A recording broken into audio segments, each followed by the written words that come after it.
नमस्कार दोस्तों, स्वागत है आपका श्री रमा एकेडमी में। आइए हम अपनी कड़ी को आगे बढ़ाते हैं। कौन सी कड़ी या कौन सी श्रृंखला चल रही थी हमारी? तो वह श्रृंखला थी आपकी मध्य प्रदेश पर्यटन स्थलों की। तो हमारा जो मध्य प्रदेश लोक सेवा आयोग है उसमें जो आपकी इकाई प्रथम है और उसमें कुछ जो इतिहास और संस्कृति वाला पार्ट है उसमें हम देखते हैं कि कुछ मध्य प्रदेश के इतिहास से संबंधित बातें लिखी हुई हैं। उसके अतिरिक्त कुछ बातें आपके पर्यटन से जुड़ी हुई हैं। तो साफ साफ बिंदु ही लिखा हुआ है उसमें कि मध्य प्रदेश के प्रमुख धार्मिक पर्यटन स्थल या धार्मिक एवं पर्यटन स्थल, ऐसा। तो वही बिंदु हम कंप्लीट करने की कोशिश कर रहे हैं। इसके पूर्व हमारा एक लेक्चर अपलोड हो चुका है, उसको भी देखिए। और आज जो हम अगला हिस्सा पढ़ने वाले हैं वह मध्य प्रदेश के धार्मिक स्थल हैं। अभी हमने जो पीछे पढ़ा है वह क्या पढ़ा है, तो वह आप याद रखिएगा। मध्य प्रदेश के जो ऐतिहासिक और पुरातात्विक स्थल होते हैं वह हम कंप्लीट कर चुके हैं। उनको निश्चित रूप से आप पढ़ें और फिर इस लेक्चर को बेहतर तरीके से आप देखें। उन ऐतिहासिक स्थलों में हमने क्या देखा है, तो मध्य प्रदेश के जो प्रमुख किले होते हैं, जो प्रमुख महल हैं और उसके अतिरिक्त जो मध्य प्रदेश की फेमस गुफाएं हैं उनको हमने कंप्लीट किया है। आज के लेक्चर में हम मध्य प्रदेश के जो प्रमुख धार्मिक स्थल हैं उनको कंप्लीट करने वाले हैं। तो चलिए बिना किसी विलंब के प्रारंभ करते हैं अपनी क्लास को। धार्मिक स्थल का मतलब समझ लीजिए आप। कुछ बातें मैं पहले ही क्लियर कर दूं ताकि आगे किसी भी प्रकार की आपको परेशानी या शंका ना रहे। क्या है ये धार्मिक स्थल? धर्म से रिलेटेड है और आपके यहाँ धर्म या संप्रदायों की संख्या काफी ज्यादा है ना। जिसमें से सबसे अधिक जो धर्म को पालन करने वाले लोग हैं वो हिंदुइज्म को पालन करने वाले लोग हैं, हिंदू धर्म के अनुयायी हैं। तो ज्यादा जो चीजें मिलेंगी हमको किस धर्म से रिलेटेड मिलेंगी? हिंदू धर्म से।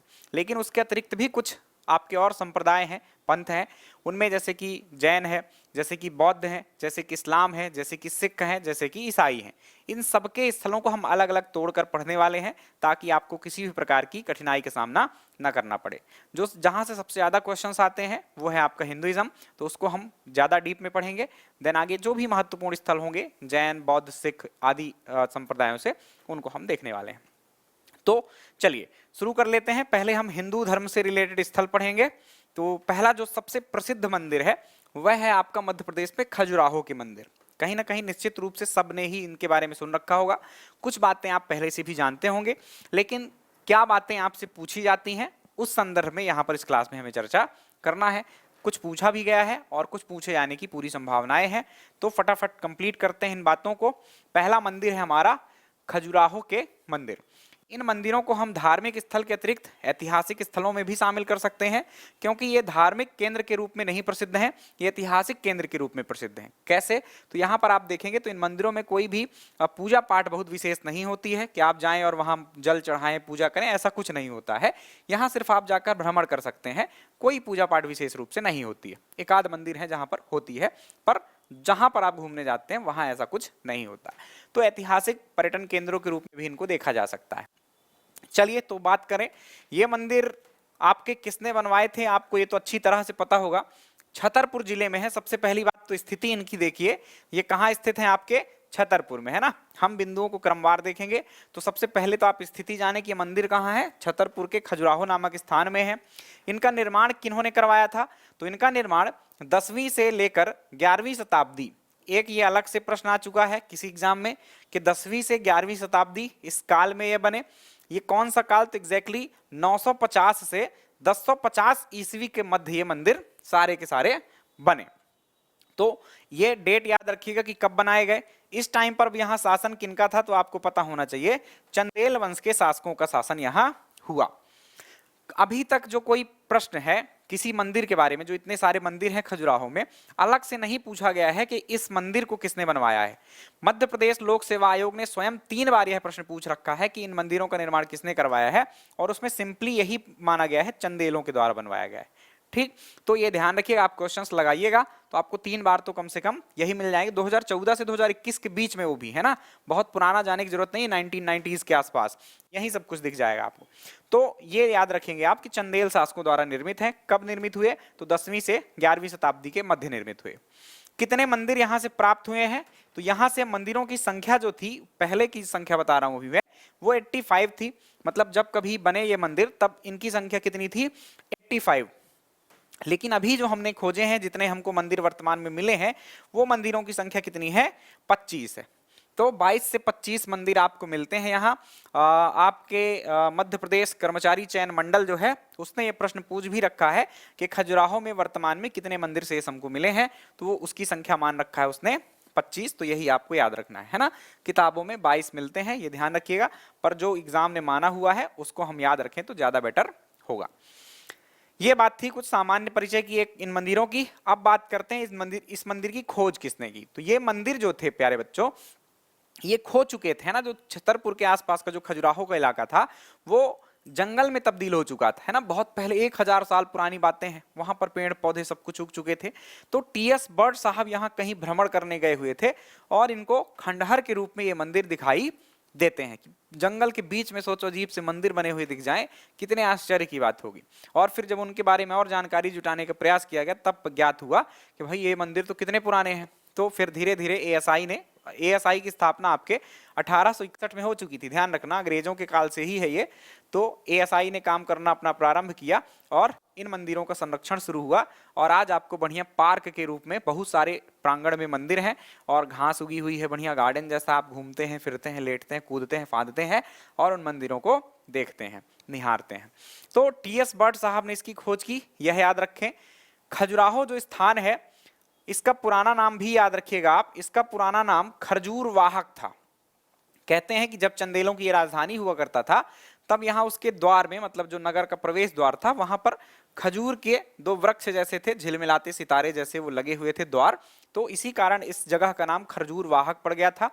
और बाद में जब इसकी खोज हो गई तो हमने देखा कि भाई पत्थर पर इतनी बेहतरीन नक्काशियां की गई हैं, मूर्ति कला का जो बहुत अच्छा केंद्र है आप कह सके खजुराहो, मूर्ति कला या शिल्प कला जो आप कहना चाहें, है ना। तो इस कारण से इसको पत्थर पर तराशी गई नगरी कहा जाता है, राइट।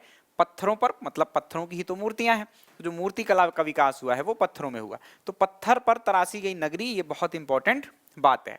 शिल्प कला के संबंध में भी कुछ पूछे तो यही आपको उत्तर लगाना है, खजुराहो ही है वो। भारत के पर्यटन केंद्रों में खजुराहो का तीसरा स्थान है।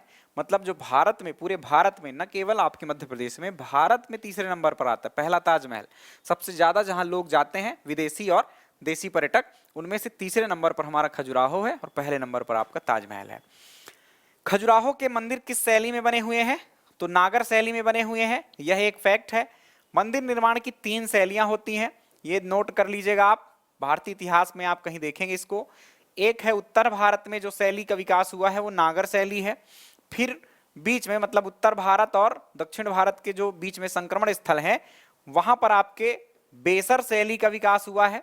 और फिर तीसरा आपकी द्रविड़ शैली है, राइट। ये शैलियों के बारे में थोड़ा थोड़ा हम चर्चा भी करेंगे जब स्थापत्य पढ़ेंगे, विशेष रूप से मध्य प्रदेश का। तो ये नागर शैली, बेसर शैली और द्रविड़ शैली के मंदिर होते हैं, जिसमें से ये किस शैली का है? ये क्योंकि उत्तर भारत में है इसलिए नागर शैली का है। खजुराहो के मंदिरों का निर्माण ग्रेनाइट और बलुआ पत्थरों से किया गया है।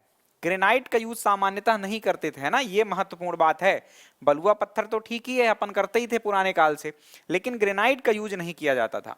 तो यहाँ पर ग्रेनाइट पत्थरों का भी यूज किया गया इन मंदिरों के निर्माण में, इसलिए ये प्रश्न भी पूछा गया है आपके पीईबी के द्वारा। तो इसको भी आपको याद रखना है। ये जो बातें मैं बता रहा हूं कि किस शैली में बने हैं, ग्रेनाइट, बलुआ पत्थर, ये सब यूज, ये वास्तव में स्थापत्य की बातें हैं।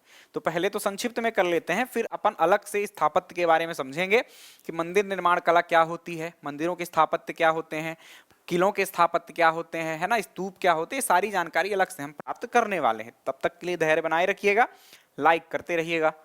1986 में खजुराहो के मंदिरों को विश्व धरोहर स्थल घोषित कर दिया गया। कौन सी संस्था यह करती है? तो आपको अभी पीछे ही मैंने क्लासेस में कई बार इसकी चर्चा हुई है, यूनेस्को। पीछे की क्लासेस में कई बार इस पर चर्चा हुई है, जो कि कौन है? आपकी यूनेस्को एक संस्था है, ठीक।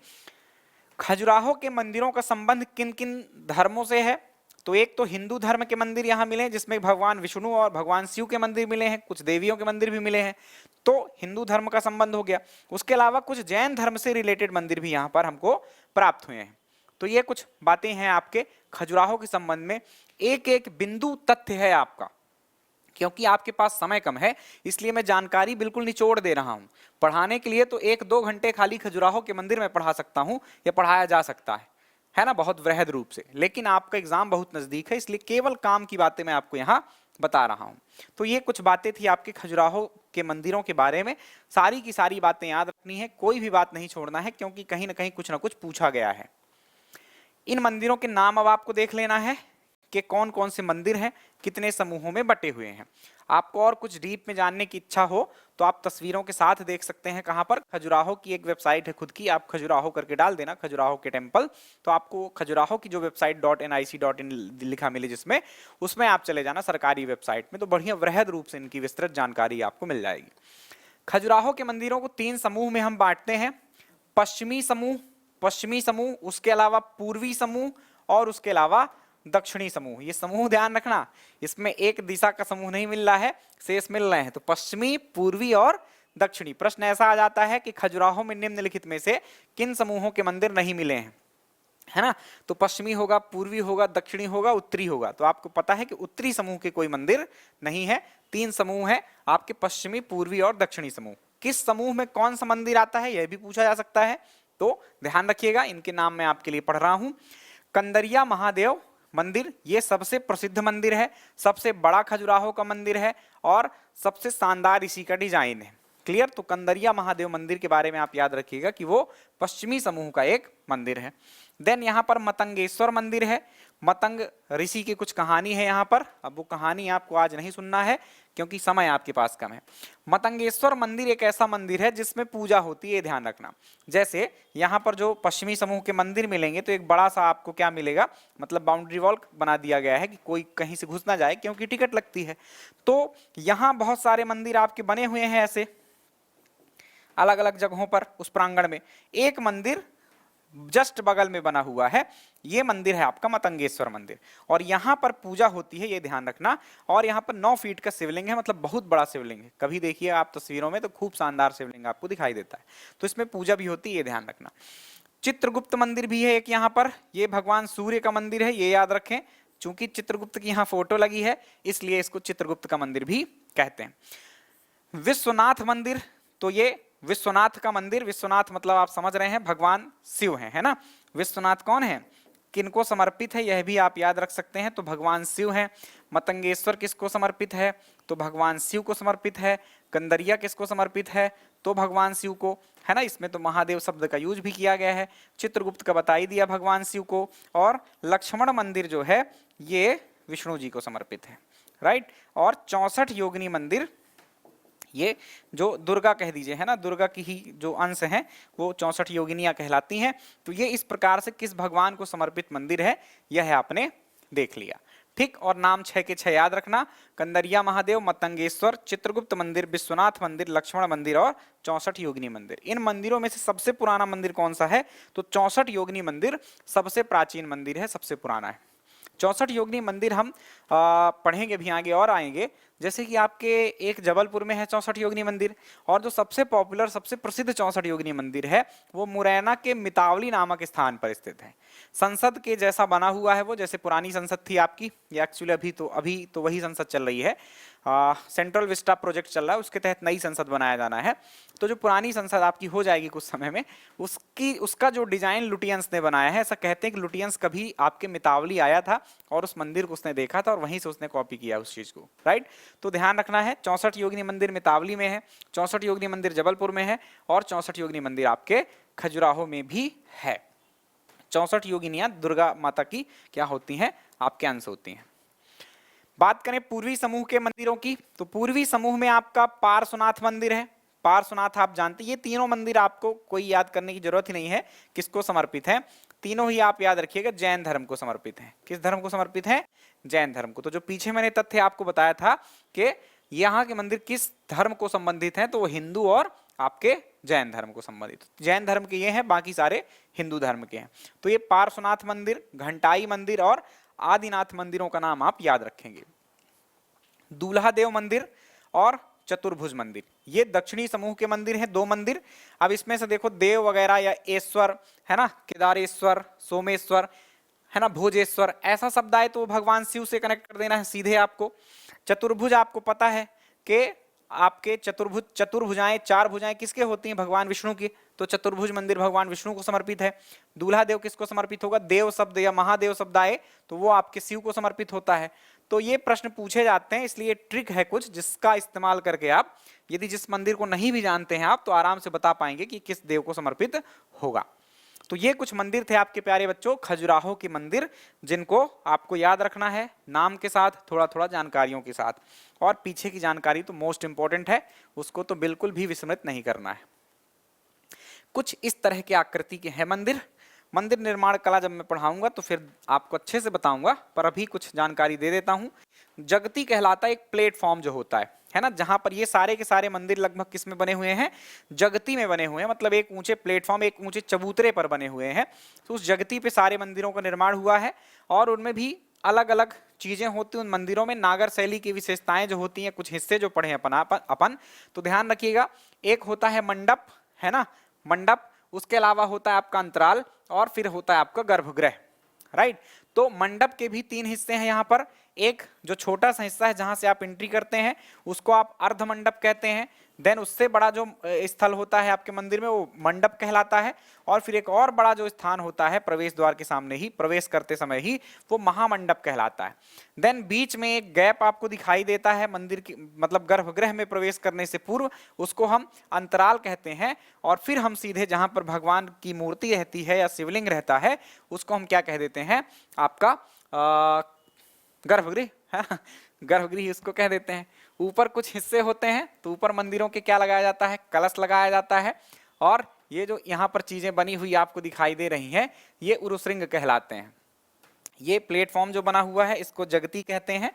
और जहां पर आप परिक्रमा करते हैं, मतलब इस चबूतरे में भी आसपास स्पेस खाली है जहां से आप चारों ओर घूम सकते हैं, उसको आप प्रदक्षिणा पथ कहते हैं। तो ये कुछ बातें होती हैं जो कि स्थापत्य से रिलेटेड होती हैं मंदिर के, मतलब वास्तुकला, क्या आर्किटेक्चर है इसका। तो ये कुछ बातें संक्षिप्त में खजुराहो के मंदिर की प्यारे बच्चों हमने की।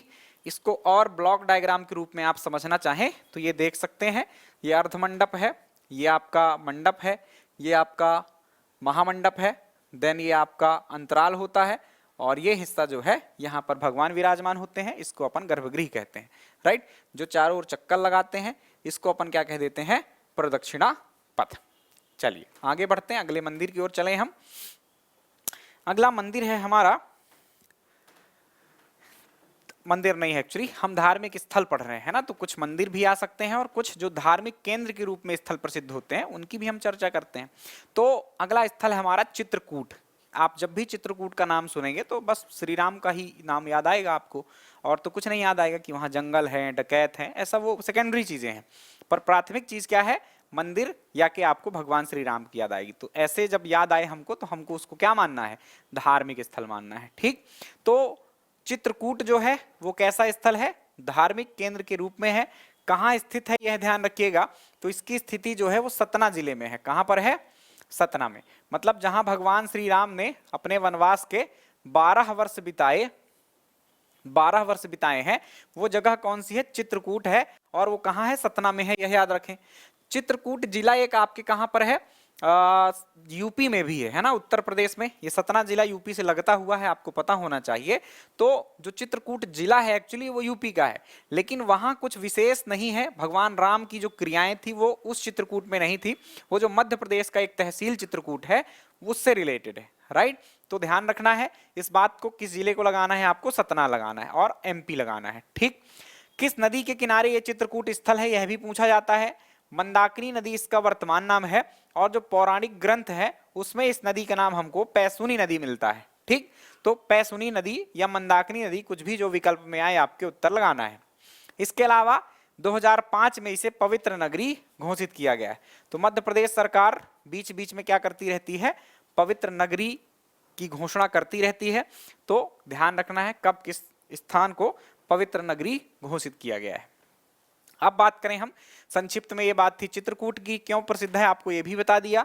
भगवान श्री राम ने क्या किया है? यहाँ 12 वर्ष व्यतीत किया है अपने 14 वर्ष के वनवास के दौरान। बाकी काम, शेष जो काम थे वो कब किए? 2 वर्ष के अंदर किए, रावण को मारना वगैरह और वापस जाना। अब भगवान राम से रिलेटेड ही यहाँ के प्रमुख स्थान हैं। वो स्थान कौन कौन से हैं तो आइए देख लेते हैं। यहाँ के जो प्रसिद्ध स्थल हैं उसमें से एक है आपका राम घाट। भगवान राम जहां स्नान किया करते थे उस घाट का नाम क्या है? राम घाट है। नदी के किनारे ही, मतलब पैसुनी नदी के किनारे ही है। उसके अलावा यहाँ पर एक पर्वत या पहाड़ी है जिसका नाम है कामदगिरी, राइट। तो कामदगिरी पर्वत है, और पर्वत में ही कौन सा एक मंदिर बहुत प्रसिद्ध है यहाँ का? कामता नाथ का मंदिर बहुत प्रसिद्ध है। तो कभी पूछा जाए कामता नाथ मंदिर कहाँ है, सबसे पॉपुलर चीज चित्रकूट की जो है वो यही याद रखना, कामता नाथ का मंदिर है। और कामतानाथ का मंदिर किस पहाड़ी में है ये भी इंपॉर्टेंट है, वो कामदगिरी में है। कामदगिरी की परिक्रमा लगाई जाती है, यहाँ की परिक्रमा बहुत प्रसिद्ध है, ठीक। कभी जाएं तो 10 किलोमीटर की परिक्रमा होती है और पैदल आपको चलना होता है, कम से कम 5 किलोमीटर तो आप मानकर चलिए ही। तो परिक्रमा लगाने बहुत सारे लोग जाते हैं, कुछ विशेष दिन होते हैं अमावस्या वगैरह, तो उसमें और लोग जाते हैं। इसी कामदगिरी की पहाड़ी में भरत मिलाप मंदिर भी है एक। ऐसा मानते हैं भरत मनाने आए थे ना, भरत चले चित्रकूट श्री राम को मनाने, तो भरत मनाने आए थे इनको कि भैया वापस चलो, है ना। तो राम जी गए तो नहीं थे, अपने साथ इनको मनाने के लिए कुछ जल लाए थे, जो भी पवित्रतम नदियां थी आपके भारत की, उन सब का जल अपने साथ लाए थे। राज्याभिषेक करने का मन था इनका कि राज्याभिषेक करेंगे और भगवान राम को वापस लाएंगे। तो जहां भरत और श्री राम मिलते हैं उस जगह पर, इसी मंदिर के नीचे ही, मतलब पहाड़ी की तलहटी में ही एक आपको भरत मिलाप मंदिर देखने को मिल जाएगा। तो रामघाट, कामदगिरी जिसमें आपका कामतानाथ का मंदिर और भरत मिलाप मंदिर स्थित है। उसके अलावा यहाँ पर जानकी कुंड है, जहां माता जानकी नहाया करती थी, स्नान करती थी, वहां पर आपका जानकी कुंड स्थित है। तो रामघाट भगवान राम के लिए और जानकी कुंड जानकी के लिए। जनक जी की पुत्री थी इसलिए माता सीता का नाम जानकी है। सती अनुसुईया आश्रम, सती अनुसुईया और एक ऋषि अत्रि थे, है ना। एक्चुअली इनका भी नाम याद रखना, ऋषि अत्रि पति थे माता सती अनुसुईया के। तो सती अनुसुईया और ऋषि अत्रि यहाँ रहा करते थे, तब श्री राम पहुंचे ही थे। ऋषि अत्रि के आश्रम में श्री राम जी ने काफी समय भी बिताया है, वहीं रहे आप ऐसा कह दीजिए। तो वहां उनसे संबंधित आश्रम है। तो कभी पूछा जाए सती अनुसुईया या अत्रि ऋषि का आश्रम कहाँ है, तो ये ध्यान रखना है आपको, कहाँ है? चित्रकूट में ही है, ठीक। देन आगे चलें, स्फटिक शिला, ये भी काफी पॉपुलर है, वहां जाने पर घूमने को मिलता है आपको। स्फटिक शिला जो है, यहाँ माता सीता और श्री राम, चित्रकूट जो था वहां पर लोग बसते थे, वो चित्रकूट को निहारने का काम इसी स्फटिक शिला में बैठकर किया करते थे। यहाँ माता सीता के चरण भी बने हुए हैं। इंद्र का पुत्र जयंत था, कौवे का रूप धारण करके माता सीता के चोंच यहीं पर मारी थी, और माता सीता ने एक सींग का बाण इसके पीछे लगा दिया था। उसकी इतना तेज था उस बाण में, सींग के बाण में, घास के सींग की बाण, है ना, कि वो जला जा रहा था, और पूरे जो लोक होते हैं तीनों लोकों में घूम आया, उसको शरण देने वाला कोई नहीं मिला। तो फिर उसको सलाह दी गई कि तुम वापस वहीं जाओ जहां तुमने ये कुकर्म किया है, श्री राम से क्षमा मांग लो, तुमको क्षमा कर देंगे वो। तो फिर वापस जाता है और उसको क्षमा किया जाता है, नहीं तो सींक से ही वो निपट जाता। गुप्त गोदावरी, तो ये दो गुफाएं हैं ऐसा कह दीजिए, गुफा है जहां से अंदर से क्या निकलता है? जल निकलता रहता है, ठीक। तो इसका नाम है गुप्त गोदावरी, ये याद रखें। इसके अलावा हनुमान धारा है, कहते हैं कि हनुमान जी को एक बार प्यास लगी तो यहाँ पर क्या किया था, भगवान राम ने एक बाण मारकर जल निकाल दिया था, उसको हनुमान धारा कहते हैं। और एक है भरत कूप। तो अभी मैंने जो बताया, भरत ने जो सभी पवित्रतम नदियों का जल लाया था भगवान श्री राम के राज्याभिषेक के लिए, तो उस जल को बाद में जब वो गए नहीं और राज्याभिषेक हुआ नहीं, तो भरत उस कूप में, मतलब उस कुएं में डाल दिया गया वो जल, तो वो भरत कूप भी पवित्र माना जाता है। कहते हैं कि उसमें सभी नदियों का जल रहता है। तो सभी की कहानियों के साथ मैंने आपको बताया है ताकि चीजें याद रहें, ये इंपॉर्टेंट है। स्थल तो और बहुत हैं, आपका कभी जाना हो तो चित्रकूट घूमिए। थोड़ा सा कहना चाहूँगा, जो वर्तमान स्थिति है, मध्य प्रदेश सरकार घोषणाएं तो खूब करती है लेकिन काम उतना बेहतर नहीं करती है। यूपी सरकार ने अपनी तरफ बहुत अच्छा विकास करना शुरू किया है और काफी कुछ विकास भी हो गया है, तो यहाँ की चीजें अब शिफ्ट उस तरफ धीरे धीरे हो रही हैं, है ना। तो मतलब एक नदी है पैसुनी नदी, उस तरफ यूपी है, इस तरफ एमपी है, ऐसा आप कहें तो एमपी साइड कम विकास आपको नजर आता है, यूपी साइड ज्यादा। अब हालांकि शिवराज सरकार ने घोषणा की है, ये इंपॉर्टेंट बात है, याद रखना, बहुत इंपॉर्टेंट है कि यहां पर राजा नहीं, यहां पर बनाया जाना है वनवासी रामलोक। क्या बनाया जाना है?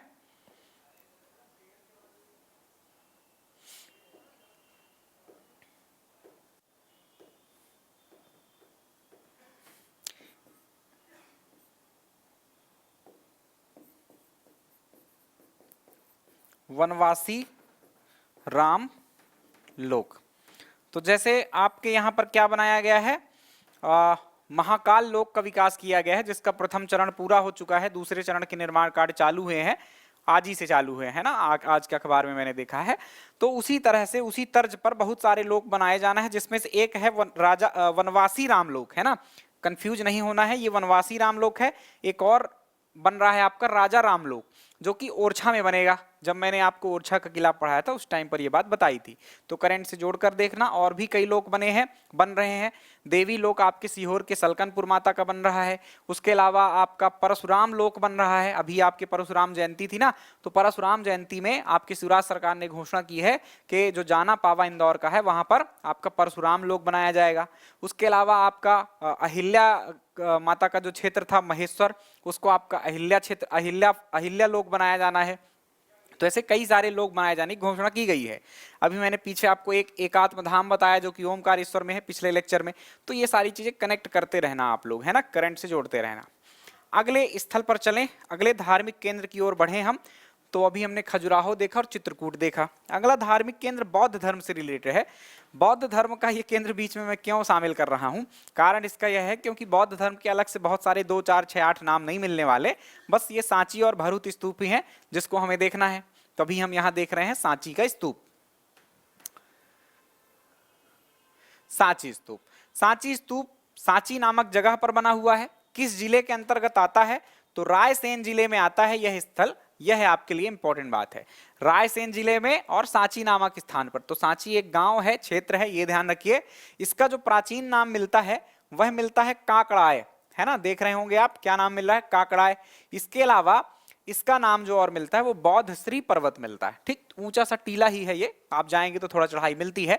तो काकड़ा या बौद्ध श्री पर्वत इसका प्राचीन नाम था सांची का। और यहीं पर आपके राजा अशोक ने क्या करवाया है, सांची के स्तूप का निर्माण करवाया, मतलब स्तूप बनवाया उस जगह के नाम पर। उस स्तूप का नाम क्या है, सांची है। तो इस स्तूप का नाम ध्यान रखें आप, कौन करवाया है, अशोक ने करवाया है। इसमें और एक आध बात याद रखिएगा कि जो सिंपल ऐसा स्तूप है ना, वो बनवाया था आपके अशोक ने। किसने बनवाया था, आपके अशोक ने बनवा दिया। लेकिन आसपास जब आप तोरण द्वार देख रहे हैं, आप प्रदक्षिणा पथ देख रहे हैं, आप वहां पर वेदिकाएं देख रहे हैं, उसका निर्माण करवाने का काम आगे के शासकों को जाता है। जिसमें से जो वेदिका वगैरह मिलती है, प्रदक्षिणा पथ जो मिलता है, प्रदक्षिणा पथ मतलब जिसके चारों ओर आप चक्कर लगाते हैं, उसका निर्माण करवाया था आपके पुष्यमित्र शुंग ने। राइट, मौर्य वंश के जस्ट बाद आपका कौन शासन करता है, पुष्यमित्र शासन करता है। शुंग वंश का शासक संस्थापक था। तो इसने क्या करवाया था, चारों ओर रेलिंग का, या कि आप कहें वेदिका का, या कि आप कहें प्रदक्षिणा पथ का निर्माण करवाया था।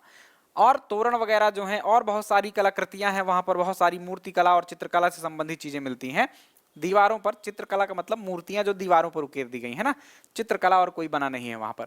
तो जो मूर्ति कला के प्रमाण हमको मिले, तो आगे के लोगों ने अलग अलग काल में करवाते गए, और आज हमको जो देखने को मिल रहा है वह आज के अस्तित्व के आज के रूप में दिखाई दे रहा है।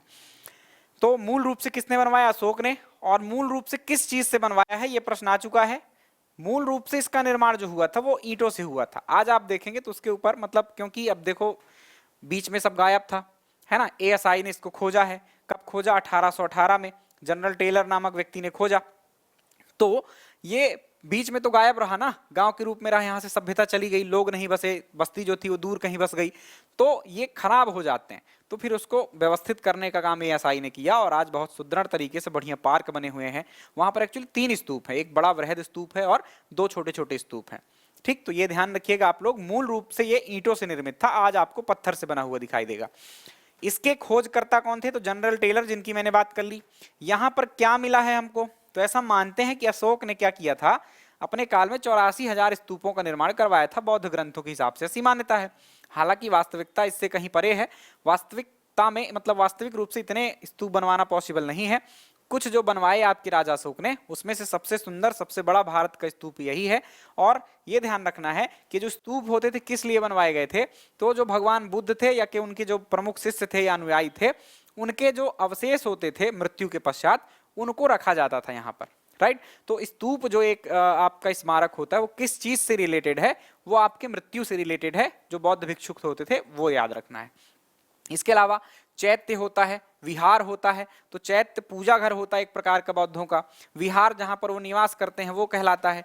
जैसे बिहार राज्य का नाम जो है ना वो इसी विहार शब्द से बना हुआ है। तो भगवान बुद्ध ने वहां पर इतना विहार किया था, इतनी जगह पर रुके थे, इतनी जगहों पर, इसलिए आज उसका नाम क्या पड़ा है, बिहार पड़ गया है। ठीक, तो ये जगहें हैं, कुछ याद रखना। तो स्तूप का संबंध होता है मृत्यु से, और इसमें सारीपुत्र और मोगलियान दो शिष्य थे उनके, एक सारीपुत्र और एक मोगलियान, उनके दंत अवशेष इन स्तूपों में रखे हुए हैं।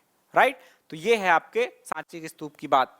और आगे बढ़े तो ये स्थल आपका 1989 में, कब, 1989 में विश्व विरासत स्थल घोषित हो चुका है। क्या घोषित हो चुका है, विश्व विरासत स्थल। मतलब यूनेस्को एक संस्था है जो, उसने क्या किया है, इसको विश्व विरासत स्थल के रूप में घोषित किया है। इससे हमको तकनीकी और उस तकनीकी मतलब उसकी सुरक्षा करने के लिए हम क्या तकनीक का यूज करें कि वो सालों साल खराब ना हो। राइट, तो तकनीकी और आर्थिक मदद हमको मिलती है, साथ में हमारा सुरक्षा के लिए ASI तो है ही। तो ये ध्यान रखिएगा आप लोग 1989 में। तो अभी अभी आपने देखा कि एक 1986 में आपका कौन शामिल हो गया था, खजुराहो, और उसके अलावा ये 1989 में शामिल हो गया आपका सांची। तो ये दो स्थल आपके यहाँ पर अपन ने पढ़ लिए जो कि यूनेस्को विश्व धरोहर स्थल है। तीसरा स्थल हम पहले ही पढ़ चुके हैं जब हम पढ़ रहे थे गुफाएं, 2003 में भीमबेटका जो है वो आपका क्या था, ये आपका 2003 में तीसरा जो था आपका यूनेस्को विश्व धरोहर स्थल था। तीनों को याद रखना है, आगे और बात करेंगे। कुछ स्थल आपके स्थायी सूची में शामिल हैं, उनको भी पढ़ाएंगे वो करंट के दृष्टिकोण से। ये भारत का सबसे बड़ा स्तूप है, ये इंपॉर्टेंट बात है। इसकी ऊंचाई 16.64 मीटर और व्यास इसका 36.5 मीटर है। सबसे खूबसूरत और सबसे बड़ा स्तूप यही है, यह आप याद रखें। चलिए, तो सांची की बात यहीं खत्म हो गई हमारी।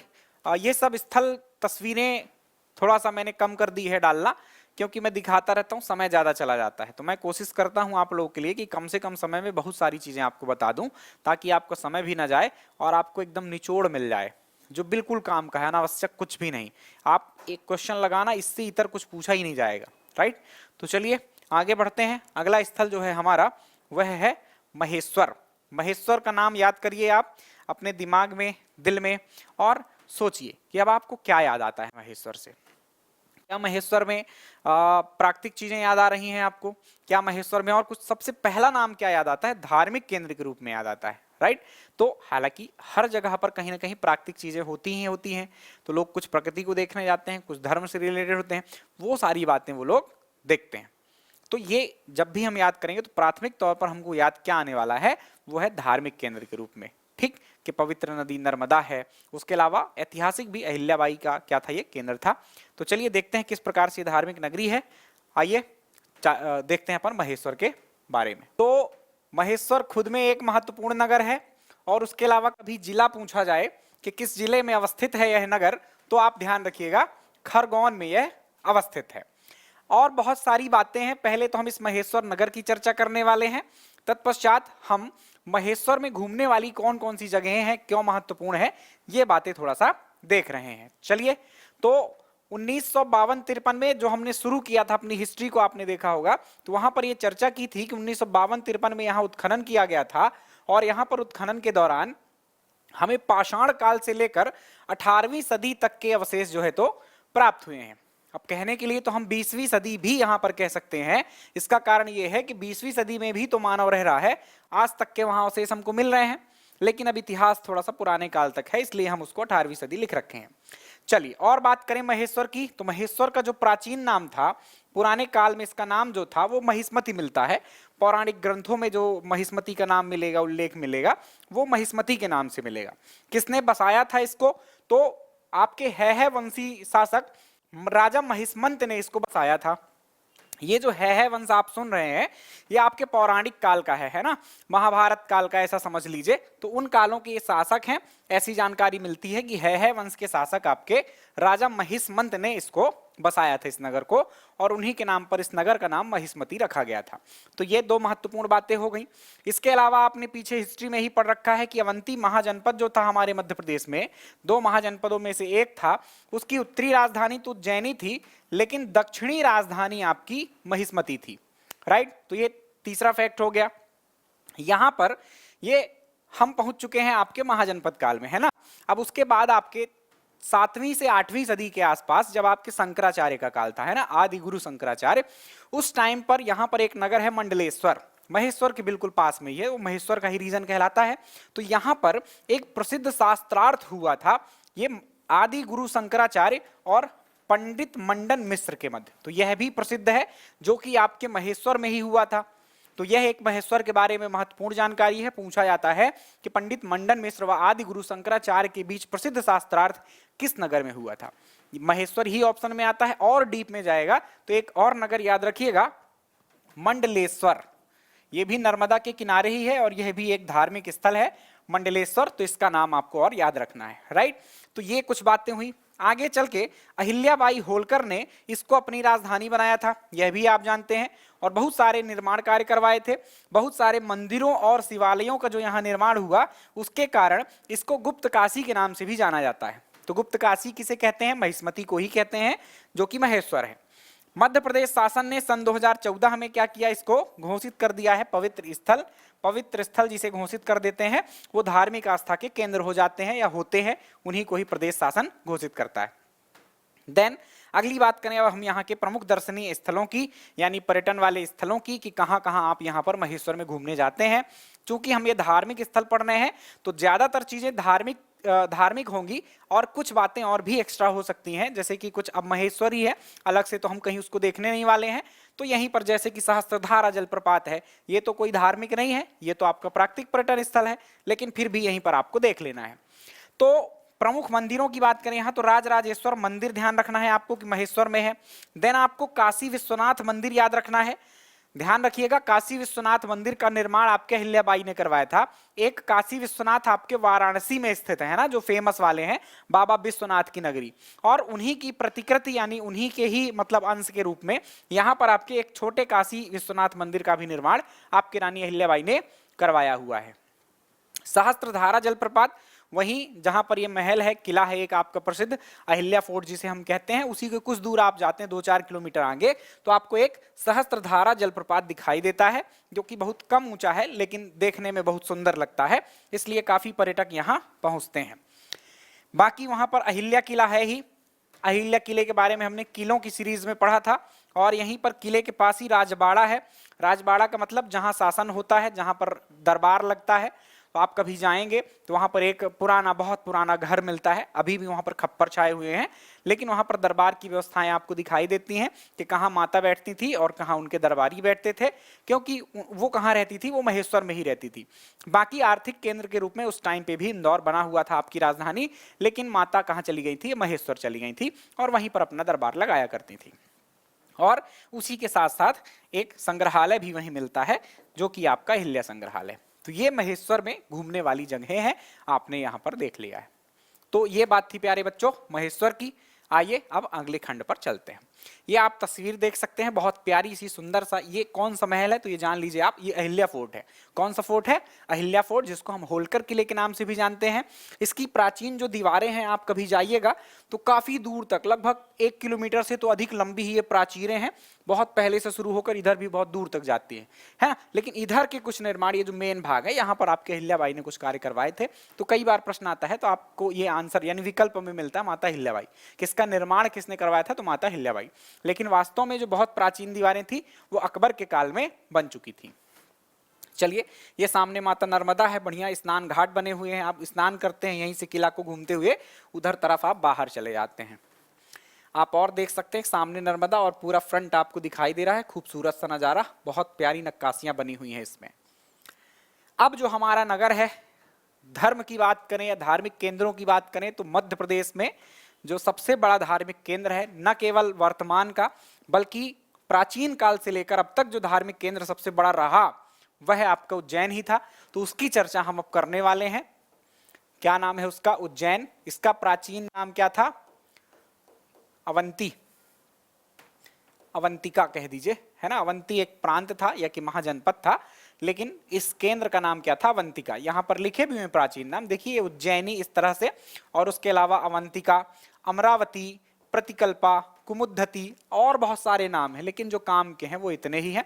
कभी आप महाकालेश्वर मंदिर जाना, तो जब आप दर्शन के लिए जाते हैं तो रास्ते में एक बोर्ड लगा रहता है, उसमें बहुत सारे प्राचीन नाम उज्जैन के लिखे मिलते हैं। अब वो बहुत सारे नाम कैसे मिलते हैं? उपमाएं हैं एक्चुअली। क्या है वो? उपमाएं हैं। उज्जैन को उसके धार्मिक केंद्र के रूप में उनको उपमा बहुत सारी दी गई है।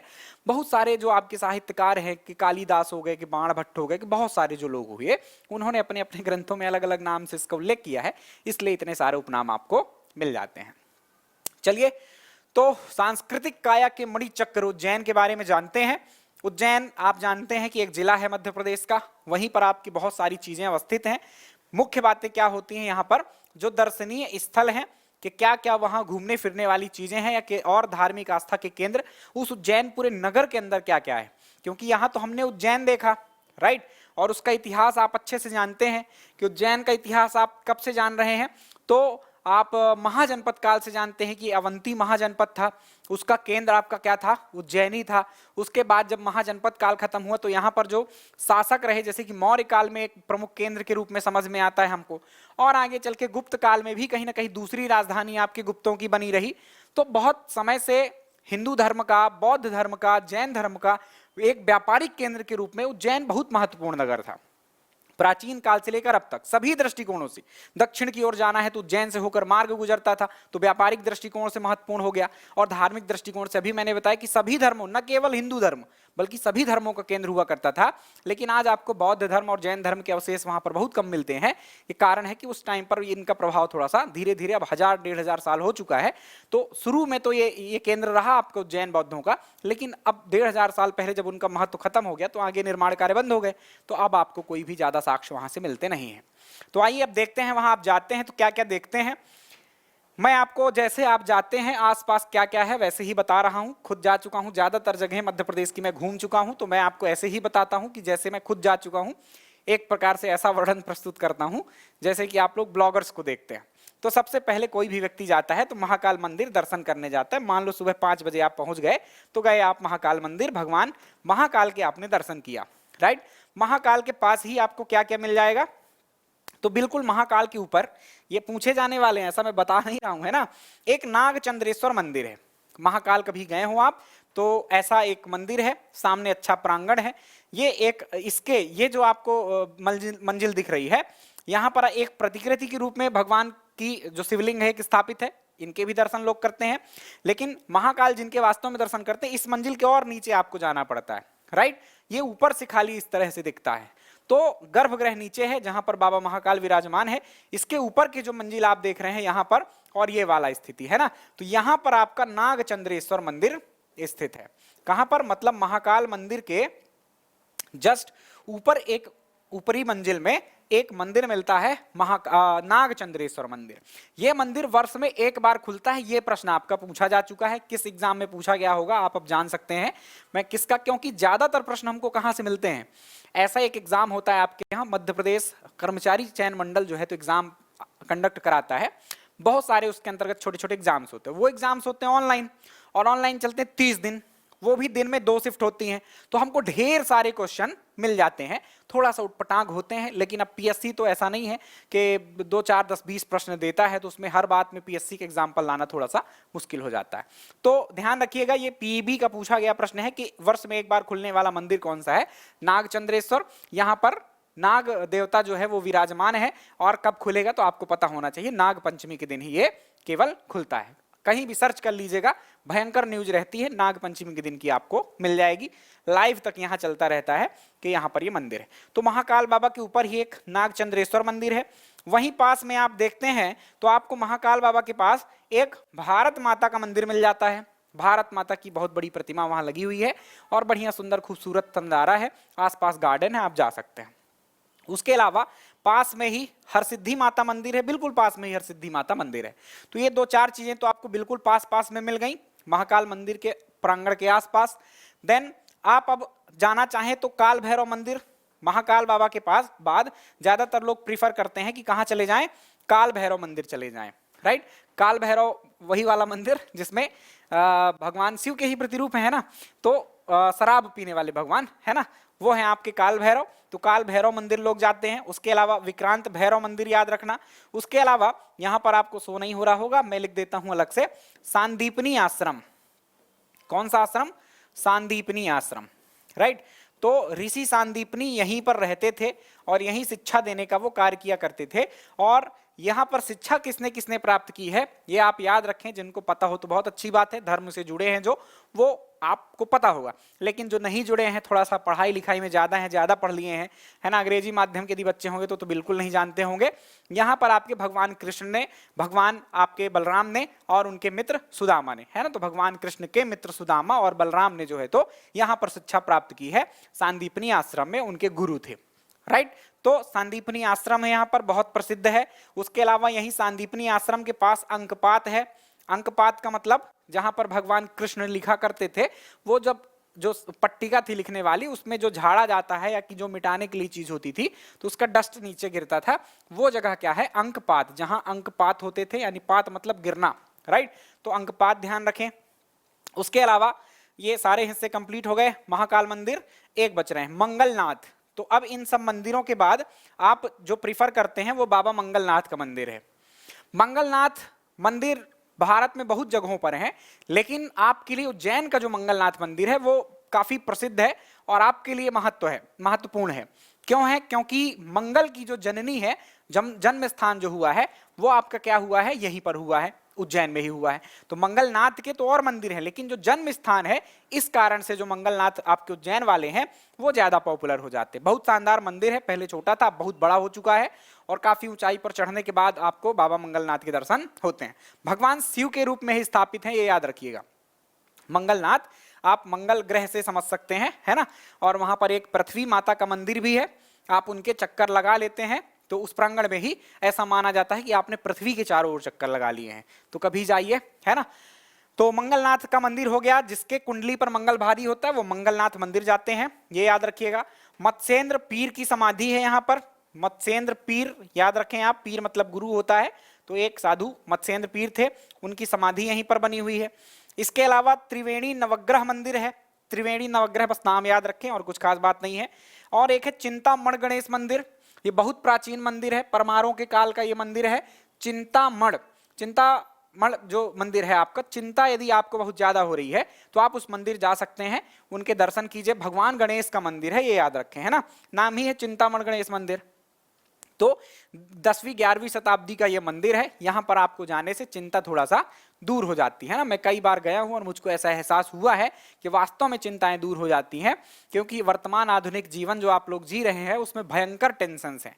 जिनके पास बहुत सारे संसाधन है वो भी शांतिपूर्वक नहीं जी रहा है, उसका कारण हमारी जीवन शैली है बहुत कुछ। आप तुलना करेंगे तो बहुतों की तुलना में आपके पास बहुत कुछ है और आराम से जीवन जिया जा सकता है, बहुत शांति से जीवन जिया जा सकता है।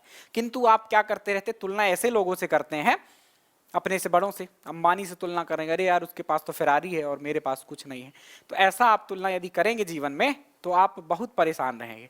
तो जो है बहुत है, पर्याप्त है। शांतिपूर्वक आप अपने ग्रंथों को पढ़िए, बहुत शांति मिलती है। आप रामचरितमानस का पाठ कीजिए, आप हनुमान चालीसा का पाठ कीजिए, और भी जो बहुत ग्रंथ है उनको पढ़िए, भयंकर शांति मिलती है, आप ध्यान रखिए। मैं इस चीज़ को अनुभव कर चुका हूं और अपने अनुभव ही आपको शेयर करता हूं। तो इस बात को मेरे प्यारे जो विद्यार्थी होंगे उस बात को आप कर सकते हैं ऐसा। सुबह ध्यान कीजिए, सुबह उठिए, फ्रेश एयर लीजिए, सांस पर अपने गौर कीजिए। कुछ लोग, अच्छा बहुत सारे बच्चे मेरे ऐसे होते हैं, मैं उनको बताता हूँ ध्यान कीजिए, कुछ चर्चा हो जाए, आज तो हो ही जाए, ध्यान कीजिए। तो वो लोग क्या कहते हैं कि सर ध्यान किसका करें?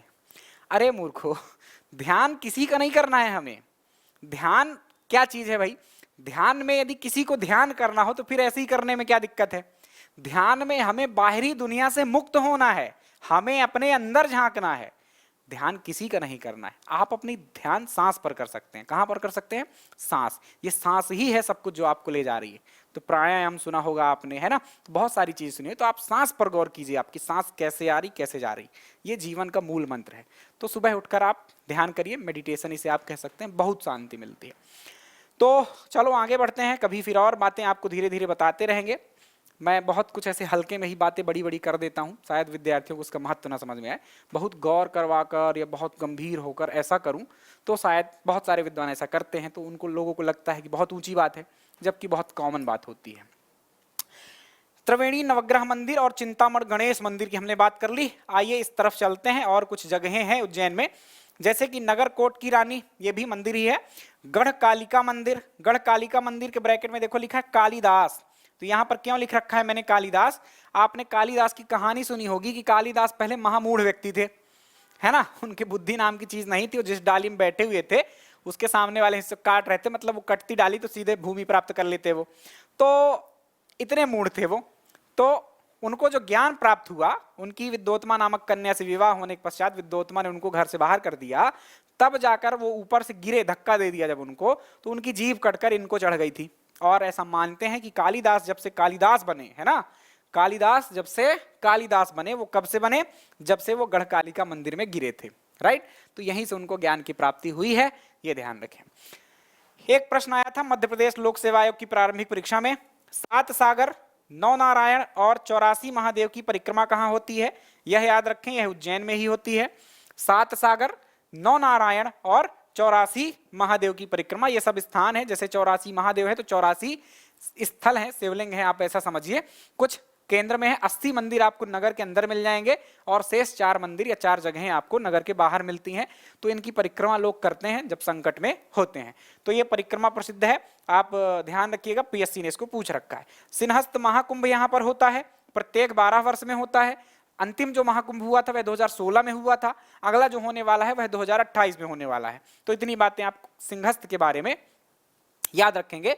4 जगहों पर आपके महाकुंभ होते हैं, एक आपका हरिद्वार हो गया, एक आपका प्रयागराज तो हो ही गया, बहुत प्रसिद्ध रहता है वहां का महाकुंभ, एक आपका उज्जैनी जो क्षिप्रा नदी के तट पर है, और एक आपका नासिक जो गोदावरी के तट पर है, राइट। तो यहाँ पर महाकुंभ लगते हैं। तो ये कुछ बातें थी उज्जैन के बारे में और उज्जैन में घूमने वाले जो स्थल हैं, या आपने सब सुन लिया, जान लिया। कुछ जो विशेष हैं उनके मैंने तस्वीरें आपके लिए ऐड कर रखी हैं, आइए उनको देखते हैं ताकि आपको थोड़ा सा समझने में आसानी हो।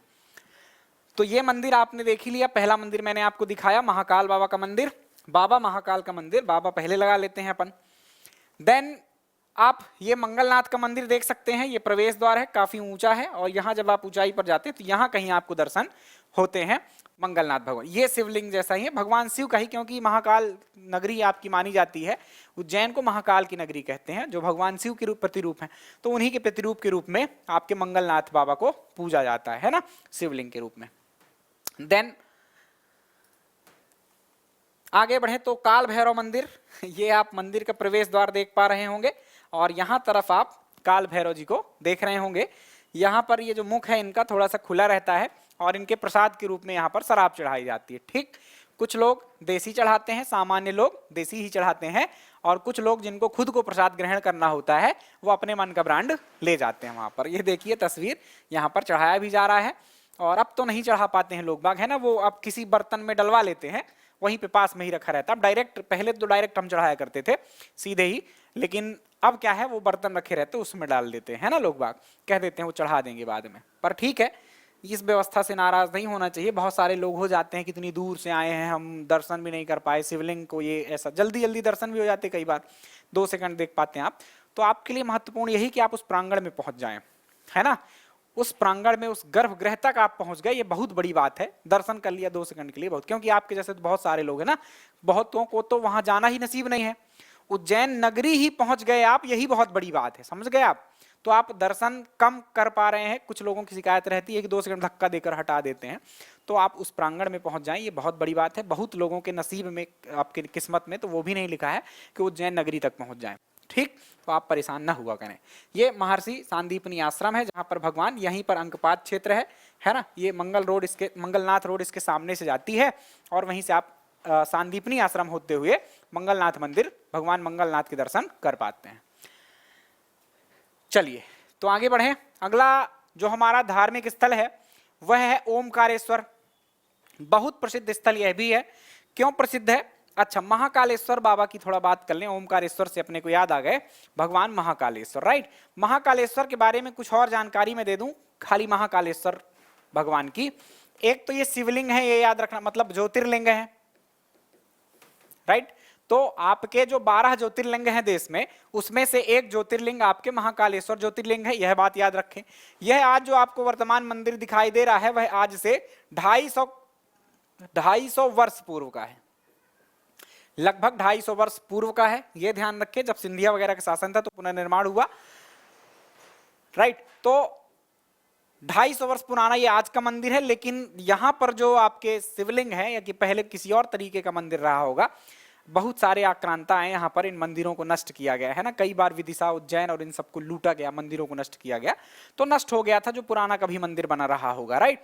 तो महाकाल का जो मंदिर है वो आज से 250 वर्ष पुराना है, ये ध्यान रखें। बाकी महाकाल तो बहुत पुराने हैं, आप कथाएं सुनिए ज्योतिर्लिंगों की तो आपको पता चलेगा कि इनकी स्थापना कब हुई थी। एक बात और इनके बारे में याद रखना है कि महाकालेश्वर जो मंदिर है वो दक्षिण मुखी है। कौन से मुखी है? दक्षिण मुखी है। और जो 12 ज्योतिर्लिंग है उनमें से एकमात्र ज्योतिर्लिंग महाकालेश्वर ही है जो कि दक्षिण मुखी है। क्लियर? तो ये कुछ तथ्यात्मक बातें जो आपको याद रखना चाहिए महाकालेश्वर के बारे में। ओमकारेश्वर, तो ओमकारेश्वर भी एक ज्योतिर्लिंग है ना। 12 ज्योतिर्लिंगों में से 2 ज्योतिर्लिंग आपके मध्य प्रदेश में है, और वो कौन कौन से? एक महाकालेश्वर और एक ओमकारेश्वर। आइए जानकारी लेते हैं कहां पर है। तो ओमकारेश्वर जो जिला है, ये थोड़ा सा मिसप्रिंट हुआ है, कोई बात नहीं, आपके लिए सुधार देते हैं। ये एक्चुअली खंडवा में आता है, राइट। तो ओमकारेश्वर आप देखेंगे तो खंडवा के उत्तर पश्चिमी इलाके में बिल्कुल डॉट बिंदु लिखा होगा, डार्क में मतलब बोल्ड अक्षरों में लिखा होगा ओमकारेश्वर। तो आप नक्शा यदि अपने पास रखें तो उसको देखिएगा, खंडवा जिले में ये आता है। फिर किस नदी के तट पर है ओमकारेश्वर? तो नर्मदा नदी के और उसके अलावा कावेरी नदी के। ये कैसे 2 नदियां आ गई सर? तो अभी समझा देते हैं आपको। जैसे ये नदी इस तरह से प्रवाहित हो रही है, राइट, ये नदी प्रवाहित हो रही है, तो इसी में से क्या होता है, एक छोटी सी धारा नदी की क्या हो जाती है? फूट जाती है, और बीच में एक द्वीप जैसा जो है तो आपको उभर कर सामने आ जाता है। तो ये जो नदी है ये नर्मदा है, और ये जो ऊपर से नदी घूमकर वापस से नर्मदा में ही मिल गई, नर्मदा से निकलकर नर्मदा में ही मिल गई, ये नदी जो है आपकी वो कावेरी है, राइट। तो नर्मदा और कावेरी नदी के संगम पर ये आपके ओमकारेश्वर स्थित है। और ये जो द्वीप बना हुआ है इसका नाम भी है, इस द्वीप का नाम देखो यहां लिखा हुआ है मानधाता या शिवपुरी द्वीप। क्या कहते हैं इसको? मानधाता या शिवपुरी द्वीप के नाम से जाना जाता है। मानधाता क्यों? क्योंकि ओमकारेश्वर का प्राचीन नाम क्या है? मानधाता ही है। क्या है? मानधाता। एक राजा हुए मानधाता, आपको पता होना चाहिए, पौराणिक कहानियों में आपको ये मानधाता राजा मिलेंगे, जो कि आप ये याद रख सकते हैं कि भगवान राम के वंशज थे। वो किनके थे? मतलब एक्चुअली भगवान राम इनके वंशज थे, है ना। भगवान राम की जो पीढ़ी आप देखेंगे तो उनमें कहीं ना कहीं आपको मानधाता का नाम मिलेगा। तो ये मानधाता ने इनको बसाया इस नगर को ओमकारेश्वर को, इसलिए इसका प्राचीन नाम मानधाता मिलता है, जो कि आज वर्तमान में ओमकारेश्वर है। ये क्यों ओमकारेश्वर है, क्यों ऐसा कहा हमने? ईश्वर शब्द तो देखो भगवान शिव का शिवलिंग है या कि ज्योतिर्लिंग है, इसलिए ऐसे शब्द लगते हैं। महाकालेश्वर है ना, नागेश्वर है ना, तो ये कुछ शब्द आपके त्रयंबकेश्वर, ये जब शिव जी के मंदिर जो होते हैं वहां पर ऐसे शब्द यूज किए जाते हैं। तो ओम की आकृति जो बनती है वो इस द्वीप की बनती, किसकी बनती है? इस द्वीप की बनती है। इसके कारण इस स्थान का नाम क्या है? ओमकारेश्वर। तो कितनी बातें हमने जानी? ओमकारेश्वर खंडवा में स्थित है। दूसरी बात हमने जानी नर्मदा और कावेरी नदी के किनारे पर स्थित है। नर्मदा और कावेरी के बीच में द्वीप बनता है, उस द्वीप की आकृति ओम के जैसी है, इसी कारण स्थान का नाम ओमकारेश्वर है। इसका प्राचीन नाम मानधाता था, जो कि मानधाता के द्वारा बसाया गया था, राइट। ये और इसको शिवपुरी द्वीप भी अपन कहते हैं, और यहीं पर आपका जो शिवलिंग है वो स्थापित है। ये कुछ इस तरह से एक मतलब कार्टून व्यू है, आप ऐसा कह दीजिए, आप कार्टून जैसा ही समझ लो। शब्द नहीं आ रहा है, कोई बात नहीं, बताने दीजिए, आप परेशान मत होइए। ये नर्मदा माता बह रही हैं, राइट, और यहां से एक नदी जाती है, ये इस तरह से कुछ और आकर मिल जाती, बीच में एक द्वीप तैयार होता है, वो ओम की जैसी आकृति है उसकी। और ये आपका जो मंदिर है, ये आपका मंदिर है ओमकारेश्वर मंदिर, राइट। यहाँ पर कुछ ब्रिज बने हुए हैं, झूला पुल बने हुए हैं, नर्मदा नदी को आप क्रॉस करके इस जगह पर पहुंच पाते हैं। तो ये कुछ ऐसा द्वीप है। और बातें जाने तो ये 12 ज्योतिर्लिंगों में से एक है, ये महत्वपूर्ण बात। एकमात्र मंदिर है, बहुत इंपॉर्टेंट फैक्ट ध्यान रखना, एकमात्र मंदिर है जहां पर 2 शिवलिंगों को संयुक्त रूप से एक ज्योतिर्लिंग का नाम दिया गया है। तो एकमात्र ये ज्योतिर्लिंग है जहां पर 2 शिवलिंग हैं। कैसे हैं दो शिवलिंग सर जी? तो 2 शिवलिंग ऐसे हैं कि ओमकारेश्वर एक है ना ज्योतिर्लिंग, और एक और नाम याद रखना, यहां पर नहीं लिखा हुआ है, नोट कर लेना इस बात को, ममलेश्वर। हमारे ऐप पर इसकी पीडीएफ आपको मिलती है जो मैं पढ़ाता हूं। आप उस पीडीएफ को पढ़िएगा, प्रिंट निकलवा लीजिएगा, जो करना हो करवा लीजिएगा, लेकिन पढ़िएगा। और आप साथ में यदि नोट्स बना सकें तो अच्छी बात है, आपको मेहनत ना करनी लगे कि लेक्चर में रोक रोक कर बार बार लिखना पड़े, तो एक दिक्कत की बात होती है। तो आप पीडीएफ को डाउनलोड कर सकते हैं, ऐप में कर सकते हैं। तो ममलेश्वर एक महादेव है, या ममलेश्वर मंदिर भी अलग से है और ओमकारेश्वर भी है। ये दोनों जो शिवलिंग है वो ओमकारेश्वर ज्योतिर्लिंग के रूप में जाने जाते हैं, यानी कि एक ज्योतिर्लिंग है और शिवलिंग वहां पर दो हैं। तो एक ममलेश्वर है। कैसे, ये कहां से आ गए सर, क्या हो गया यहाँ? तो अभी मैंने एक चित्र बनाया, ये नर्मदा नदी का, यहां से एक नदी जाती कावेरी नदी, और बीच में यहां पर आपका एक क्या बनता है, ओम की आकृति का द्वीप बनता है। यहां पर आपने देखा कि वो ओमकारेश्वर ज्योतिर्लिंग स्थित है। अब क्या है कि नर्मदा कई बार क्या होती हैं, बहुत तूफान में रहती थी। पहले की बातें हैं, शंकराचार्य, आदि गुरु शंकराचार्य के काल की बात कर रहा हूं मैं। तो पुराने काल में यहाँ पर पुल वुल नहीं बने होते थे, लोग ऐसे ही जब जल स्तर कम होता था तब वहां पहुंचा करते थे। तो बाबा मतलब आपके आदि गुरु शंकराचार्य जी थे जब, जिस काल में यहाँ पर आए हुए थे। आपको भी एक फैक्ट बताऊंगा करंट अफेयर से रिलेटेड, राइट। तो यहाँ पर आपके आदि गुरु शंकराचार्य आए और उन्होंने एक मंदिर इधर से नर्मदा नदी के इस पार बनवाया और वहां पर एक शिवलिंग की स्थापना की। उसका नामकरण किया गया ममलेश्वर, राइट। तो ये दोनों ही ज्योतिर्लिंग क्यों किया गया, क्योंकि ये जो नर्मदा जब कभी क्या हो इनके ऊपर रहे, उफान में रहे, तो ये ध्यान रखिए कि इनकी पूजा हम कर सकें, राइट। तो नर्मदा के इस पार है वो, आराम से वहां पहुंचा जा सकता है, कोई भी व्यक्ति उनके दर्शन कर सकता है। तो ये इस कारण से आपके आदि गुरु शंकराचार्य ने ये स्थापित करवाया। आदि गुरु शंकराचार्य को हल्के में मत ले लेना कि बस साधु संत थे, कुछ बातें लिख दी है। साक्षात उनको भगवान शिव के दर्शन हो चुके हैं, ठीक। बहुत सारा ज्ञान उन्होंने दुनिया को दिया। अद्वैतवाद के जनक कहे जाते हैं आपके कौन, आदि गुरु शंकराचार्य। आपके देश में 4 मठ स्थित हैं, है ना। श्रृंगेरी मठ है, गोवर्धन मठ है, द्वारका मठ है, ज्योतिर्मठ है। ये चारों मठों की स्थापना जो है आपके बाबा शंकराचार्य ने ही करवाई है। तो ये कहानी आपको अब स्पष्ट हो गई होगी ओमकारेश्वर की। बहुत सारे तथ्य यहाँ पर मैंने आपके लिए शामिल किए हैं। यहाँ से खूब सारे प्रश्न भी पूछे गए हैं। आपको पता ही चल रहा होगा कि जो ब्लू लाइनें हैं ना मेरी, इसमें कोई एक भी लाल बात है ही नहीं। लाल जिसको मैं हाईलाइट करके रखता हूं वो मतलब महत्व की बात है, कभी आगे आ सकती है, लेकिन जो ब्लू होता है वो आ ही चुका होता है। ऐसा मैं आपको प्रदर्शित करने की प्रयास कर रहा हूं। एक नवाचार किया है मैंने, शुरुआती लेक्चर्स में ऐसा नहीं मिलेगा आपको, लेकिन अब आपको मिलेगा कि जो बातें पूछी गई हैं उनको मैं ब्लू लाइन से हाईलाइट कर देता हूं और जो और महत्व की बात है उनको रेड कर देता हूं। तो अब आप इसमें से समझ सकते हैं कि कोई भी बात अनावश्यक है ही नहीं। तो ममलेश्वर ज्योतिर्लिंग और याद कर लेना, और आदि गुरु शंकराचार्य की करंट की बात मैं करूं यदि यहां, तो करंट की बात में आप ये याद रखें कि आदि गुरु जो शंकराचार्य थे उनकी यहां पर प्रतिमा लगाई जा रही है। क्या किया जा रहा है, आदि गुरु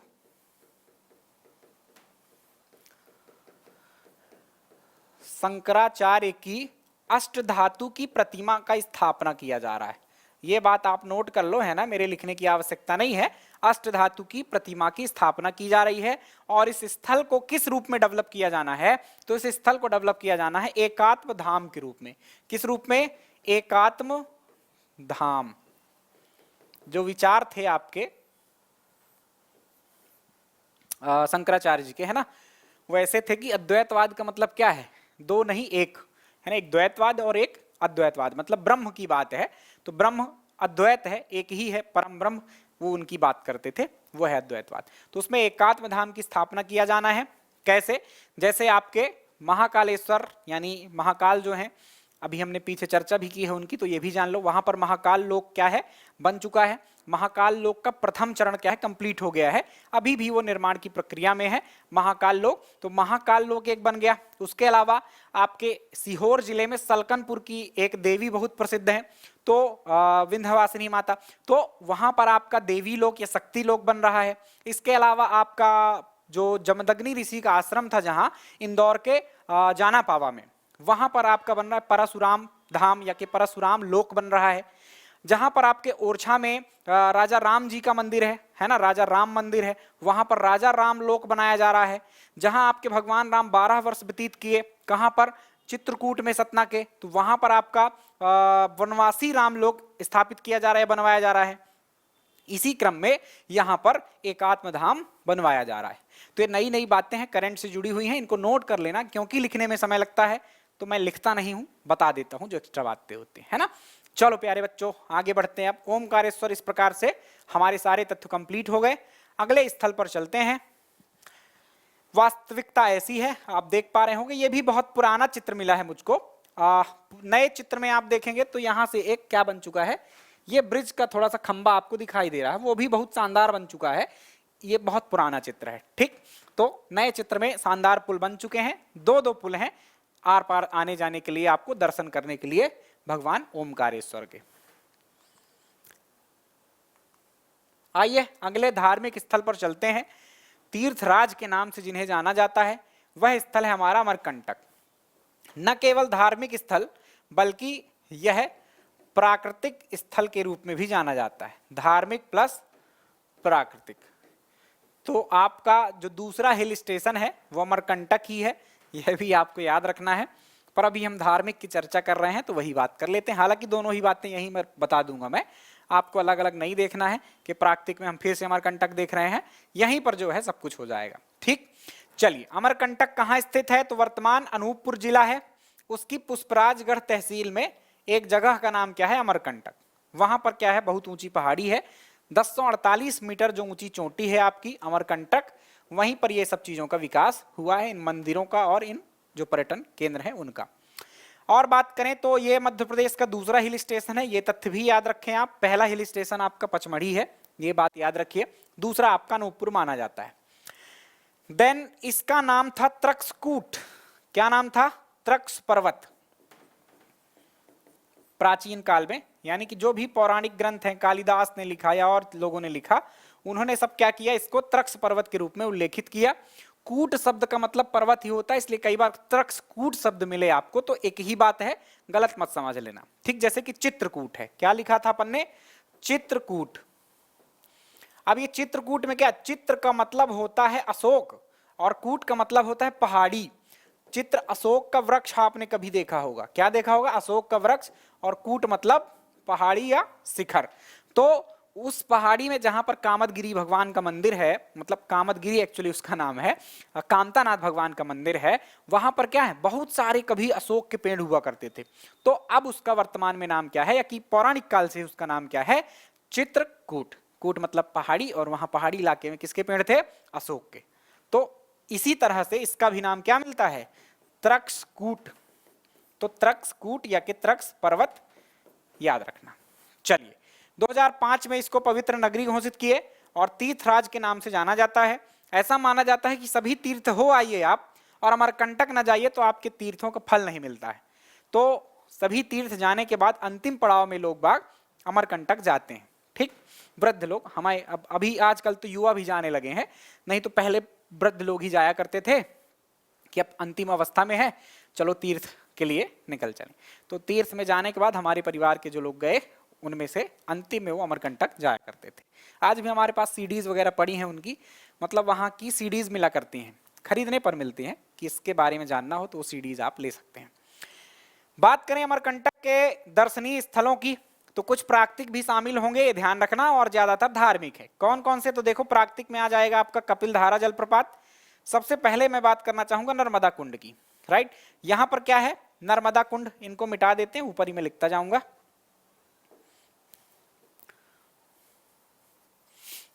एक तो आप याद रखें नर्मदा कुंड, क्यों मैं ये बोल रहा हूं, क्योंकि अमरकंटक जो जाना जाता है वो नर्मदा के उद्गम स्थल के लिए जाना जाता है। किस लिए जाना जाता है, नर्मदा के उद्गम स्थल के लिए जाना जाता है। तो अपना नंबर एक बात क्या हो गई, नर्मदा कुंड।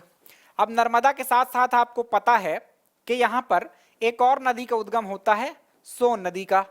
तो जहां से सोन नदी का उद्गम होता है उस जगह का नाम है सोनमुड़ा। ये पूछे जाते हैं कि सोनमुड़ा कहां पर स्थित है, नर्मदा कुंड कहां पर स्थित है, तो सब अमरकंटक में है। तो नर्मदा नदी जहां से उद्गम हुई नर्मदा कुंड, सोनमुड़ा जहां से सोन नदी का उद्गम हुआ। इसके अलावा एक मंदिर और है आपका जलेश्वर महादेव मंदिर, राइट। तीसरा कौन सा मंदिर है, जलेश्वर महादेव। एक तीसरी नदी भी है यहां से जहां जिसका उद्गम होता है, वह है जोहिला नदी। तो तीन जो नदियां हैं ये तो सबको पता होगा तथ्य है ना, कि यहां से तीन नदियों का उद्गम होता है प्रमुख, और भी नदियां हैं लेकिन इंपॉर्टेंट यही है, एक नर्मदा, एक सोन और एक जोहिला, ठीक है। तो ये जो 3 नदियां हैं उनके उद्गम स्थल के कुछ जो केंद्र हैं उनको हमने देख लिया कि नर्मदा कुंड है, सोनमुड़ा है और जलेश्वर महादेव मंदिर है। अब उसके साथ साथ और कहानी को आगे बढ़ाएं तो माता नर्मदा यहां पर मतलब मानव रूप में थी, तो एक जगह खेला करती थी और उस जगह का नाम था माई की बगिया। क्या नाम था? माई की बगिया। तो इस प्रकार से आपको चौथा तथ्य भी यहीं पर याद हो गया। अब जो बातें हैं वो कहीं ना कहीं आपको याद करना पड़ेंगी। नर्मदा नदी के साथ ही आप इन दोनों जलप्रपातों को याद कर सकते हैं क्योंकि ये दोनों नर्मदा नदी पर ही बने हुए हैं। वहीं अमरकंटक में ही जहां से उद्गम होता है उसके 8 किलोमीटर आगे आपका कपिलधारा जलप्रपात बनता है। ऐसा मानते हैं कि यहाँ अमरकंटक में कपिल मुनि ने क्या की थी? तपस्या की थी कभी, तो उनके नाम पर इस जलप्रपात का नाम कपिलधारा है। और 1 किलोमीटर कपिलधारा जलप्रपात के जस्ट 1 किलोमीटर बाद आपको एक और जलप्रपात मिलता है जिसका नाम दुग्धधारा है। तो जब इसमें सूर्य की किरणें पड़ती हैं और जल गिरता रहता है तो ऐसा लगता है कि दूध बह रहा हो, इसलिए इसका नाम क्या है? दुग्धधारा जलप्रपात। राइट, आगे चलें तो कबीर चौराहा। यहां पर कबीर चबूतरा या कबीर चौराहा कुछ भी प्रश्न पूछा जाए तो कबीर कभी यहां पहुंचे थे घूमने फिरने। यहीं पर उसी टाइम पर आपके गुरु नानक देव पहुंचे थे अमरकंटक में। तो जहां पर मुलाकात हुई थी आपके गुरु नानक देव और कबीर जी की, वो स्थान का नाम है कबीर चौराहा और स्थानीय लोगों के लिए काफी पॉपुलर है। देन ऋषि भृगु भी यहीं पर रहे, तो यहां पर एक भृगु कमंडल है जहां पर हमेशा जल भरा रहता है, कभी नहीं सूखता है। एक जैन मंदिर फेमस है जिसका नाम है सर्वोदय जैन मंदिर, और एक पुष्कर झील यहाँ की फेमस है, तो इनको भी याद रखें आप। उसके अलावा कर्ण मंदिर और धुनी पानी। कर्ण मंदिर ये कर्ण ने बनवाया था। कर्ण कौन? तो कलचुरी शासक कर्ण। वहां पर भी मैंने आपको बताया था कि जो अच्छा इतने ही मंदिर नहीं है, वहां पर भयंकर मंदिर है, मंदिरों की एकदम बरसात है वहां पर। तो बहुत सारे मंदिर जो हैं उन मंदिरों का निर्माण किनके किनके काल में हुआ, तो कुछ मैं एग्जांपल दे देता हूं। एक तो सबसे अधिक मंदिर आपको मिलेंगे कलचुरी शासकों के काल के। राइट, तो कलचुरी शासकों ने वहां पर खूब मंदिर बनाए। ये कौन से कलचुरी थे? तो कुछ तो आपके त्रिपुरी वाले कलचुरी हैं और कलचुरियों की और कई शाखा भी थी, जैसे वहीं पर नजदीक में आपका बिलासपुर है। राइट, तो बिलासपुर में एक रतनपुर नामक जगह है, वहां भी कलचुरियों की एक शाखा थी। तो ऐसे ही मिलकर दोनों के ही राज्य क्षेत्र में आता था ये अमरकंटक। तो वहां पर काफी सारे मंदिर जो है तो कलचुरी शासकों ने निर्मित करवाए थे। तो आपको किसी पर्सनल शासक का नाम याद नहीं रखना, बस इतना याद रखना है कि कलचुरी शासकों ने कई मंदिरों का निर्माण करवाया। इसके अलावा माता अहिल्याबाई ने खूब सारे पुनर्निर्माण करवाए हैं, तो यहाँ के काफी सारे मंदिरों का पुनर्निर्माण आपकी अहिल्याबाई ने करवाया।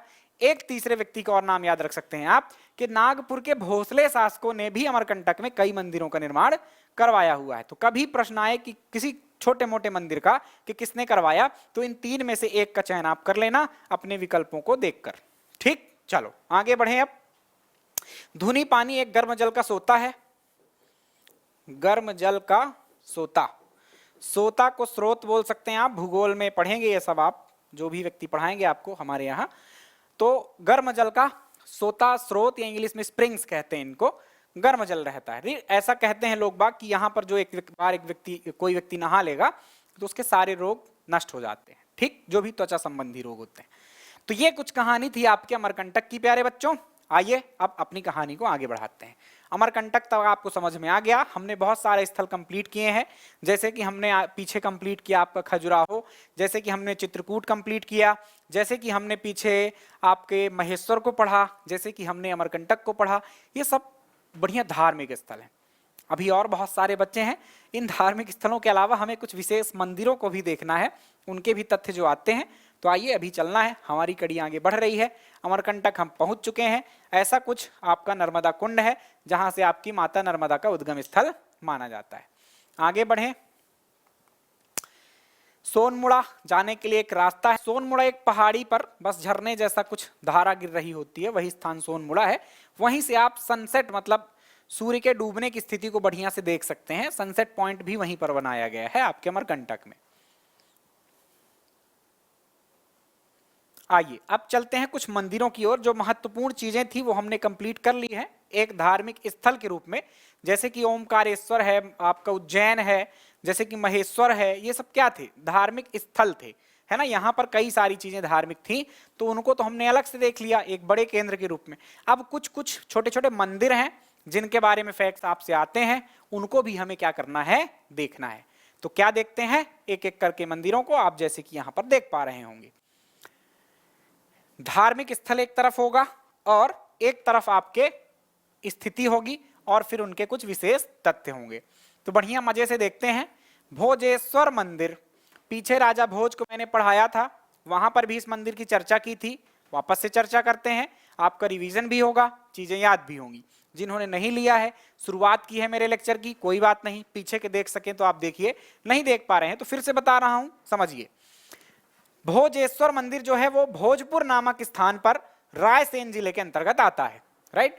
भोजपुर नामक जगह को बसाने का कार्य राजा भोज ने ही किया था।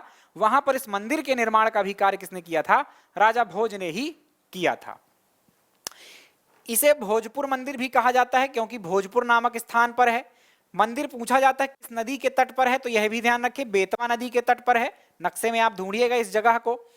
मंदिर का निर्माण किसने कराया था, तो परमार राजा भोज ने इसका निर्माण करवाया था, इसलिए याद हो जाएगा। राजा भोज के नाम पर ही इस मंदिर का नाम क्या पड़ा है, भोजेश्वर मंदिर पड़ा हुआ है। इस मंदिर को मध्य प्रदेश का या मध्य भारत का सोमनाथ कहा जाता है। क्या कहा जाता है, मध्य भारत में आपके मध्य प्रदेश, छत्तीसगढ़ और छोटे मोटे क्षेत्र आ जाते हैं, लेकिन आप मध्य प्रदेश भी कह दें तो कोई दिक्कत नहीं। मध्य प्रदेश का सोमनाथ कहा जाता है। सोमनाथ भगवान शिव के लिए फेमस मंदिर है, वैसे ही मध्य प्रदेश में जो सबसे फेमस है वो आपके यही भोजेश्वर मंदिर है। इसके अलावा मंदिर के बाहर लगे पुरातत्व विभाग के शिलालेख के अनुसार यह मंदिर भारत का सबसे ऊंचा और विशालतम शिवलिंग है। तो आप देखिए, अब इस मंदिर को, शिवलिंग को मैं दिखाता हूं आपको, बहुत ऊंचा शिवलिंग है ये आपका। आप देख पा रहे होंगे। एक तरफ पहले तो पूरा मंदिर आप देख लीजिए कि ये मंदिर है, बहुत विशाल नहीं है। ऐसा कहते हैं कि यह एक अपूर्ण मंदिर है ना। राजा भोज इस मंदिर को बनवा ही रहे थे, लेकिन पूरी तरह से इसका निर्माण नहीं किया जा सका। वहां अभिलेख जो मतलब लिखा हुआ है उसके अनुसार, और उसके अलावा जो ग्रंथ लिखे गए हैं राजा भोज के द्वारा 50 से अधिक, उनमें भी इस मंदिर की जानकारी मिलती है। इसको बनवाना और चाहते थे लेकिन नहीं बनवा पाए। इसमें जो हमको और क्या बनना था, तो ये जो सामने का स्पेस आपको खाली दिख रहा है, जो आपके नागर शैली के मंदिर होते हैं, उसमें आपका कुछ जो हिस्से मैं बताना चाहूं, तो एक तो गर्भगृह होता है जो आपको दिखाई दे रहा है। गर्भगृह के सामने, मतलब एक दिन मैंने खजुराहो के मंदिर आपको पढ़ाए थे, तो उसमें मैंने कुछ बातें आपको बताई हुई थी, राइट।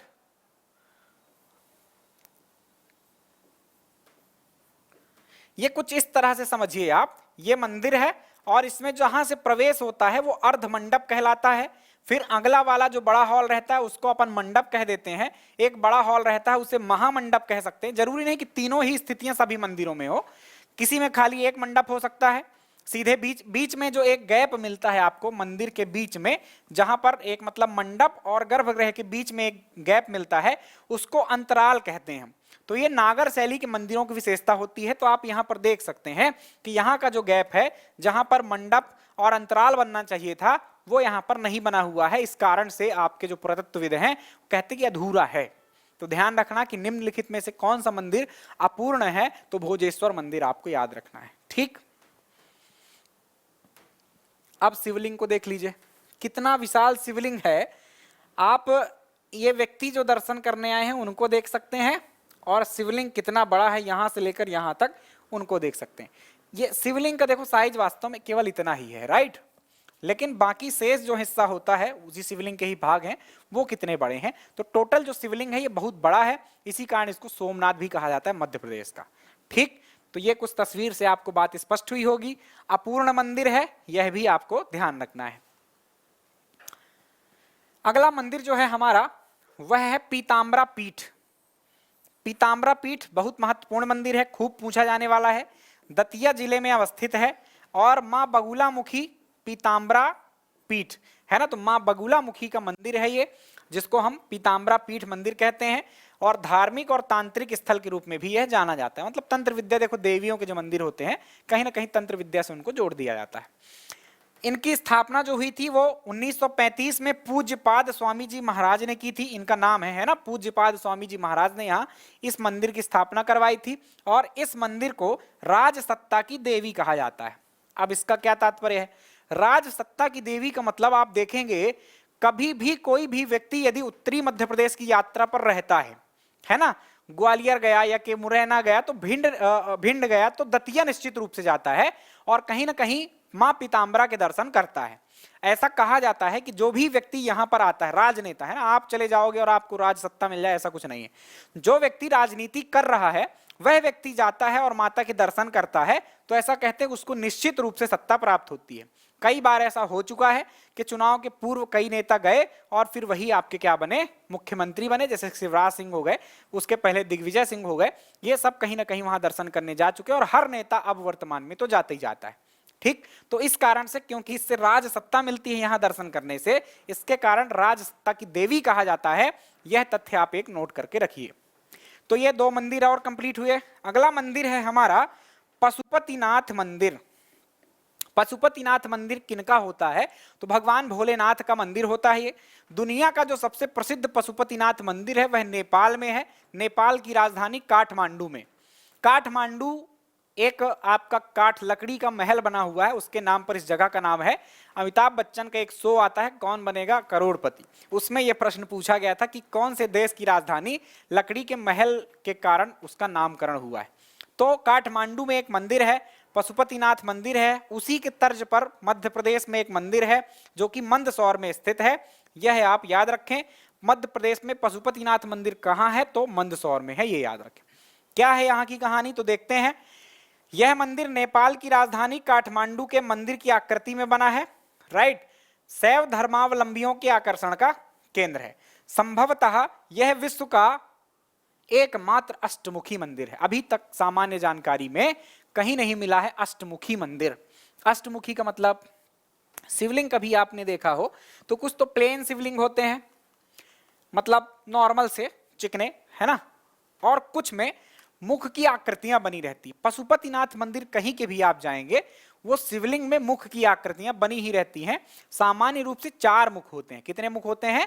4 मुख। चतुर्मुखी शिवलिंग होते हैं, लेकिन ये एकमात्र ऐसा मंदिर है जहां पर 8 मुख। ऊपर के हिस्से में देखो, ये एक मुख दिखाई दे रहा है और ये नीचे दूसरा मुख दिखाई दे रहा है। सेम इसी तरह से चारों दिशाओं में, चारों तरफ से ऐसे ही 2-2 मुख आपको दिखेंगे और इस तरह कुल संख्या 8 मुख हो जाती है। तो जो पशुपतिनाथ मंदिर मंदसौर का है वह अष्टमुखी है, जो कि दुनिया का एकमात्र है। दुनिया में हमें क्या जाना है, कितना ही अपने धर्म का विस्तार है, 2-4 आसपास के देश हैं, तो वहां तो कम से कम आप कह ही दीजिए कि अष्टमुखी मंदिर एकमात्र है। ठीक, तो ये बात थी आपके पशुपतिनाथ मंदिर की, भोलेनाथ बाबा के मंदिर की।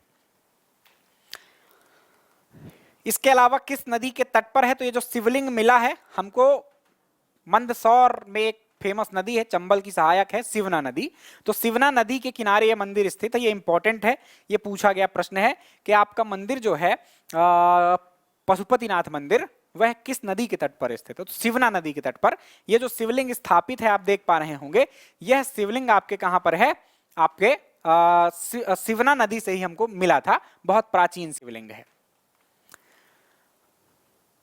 चलिए, और भी चित्र बढ़िया देख सकते हैं आप। ये पूरे मंदिर का तस्वीर है इस तरह। शिवना नदी जब अपने पराकाष्ठा पर होती है बाढ़ के, तो ये मंदिर बहुत कुछ डूब जाता है और आपके भगवान को देख सकते हैं, मतलब भगवान के दर्शन करने, चरण छूने शिवना नदी अवश्य आती है। लगभग वर्ष में एक बार तो आ ही जाती है, जब जब भी आपकी बरसात का काल आता है।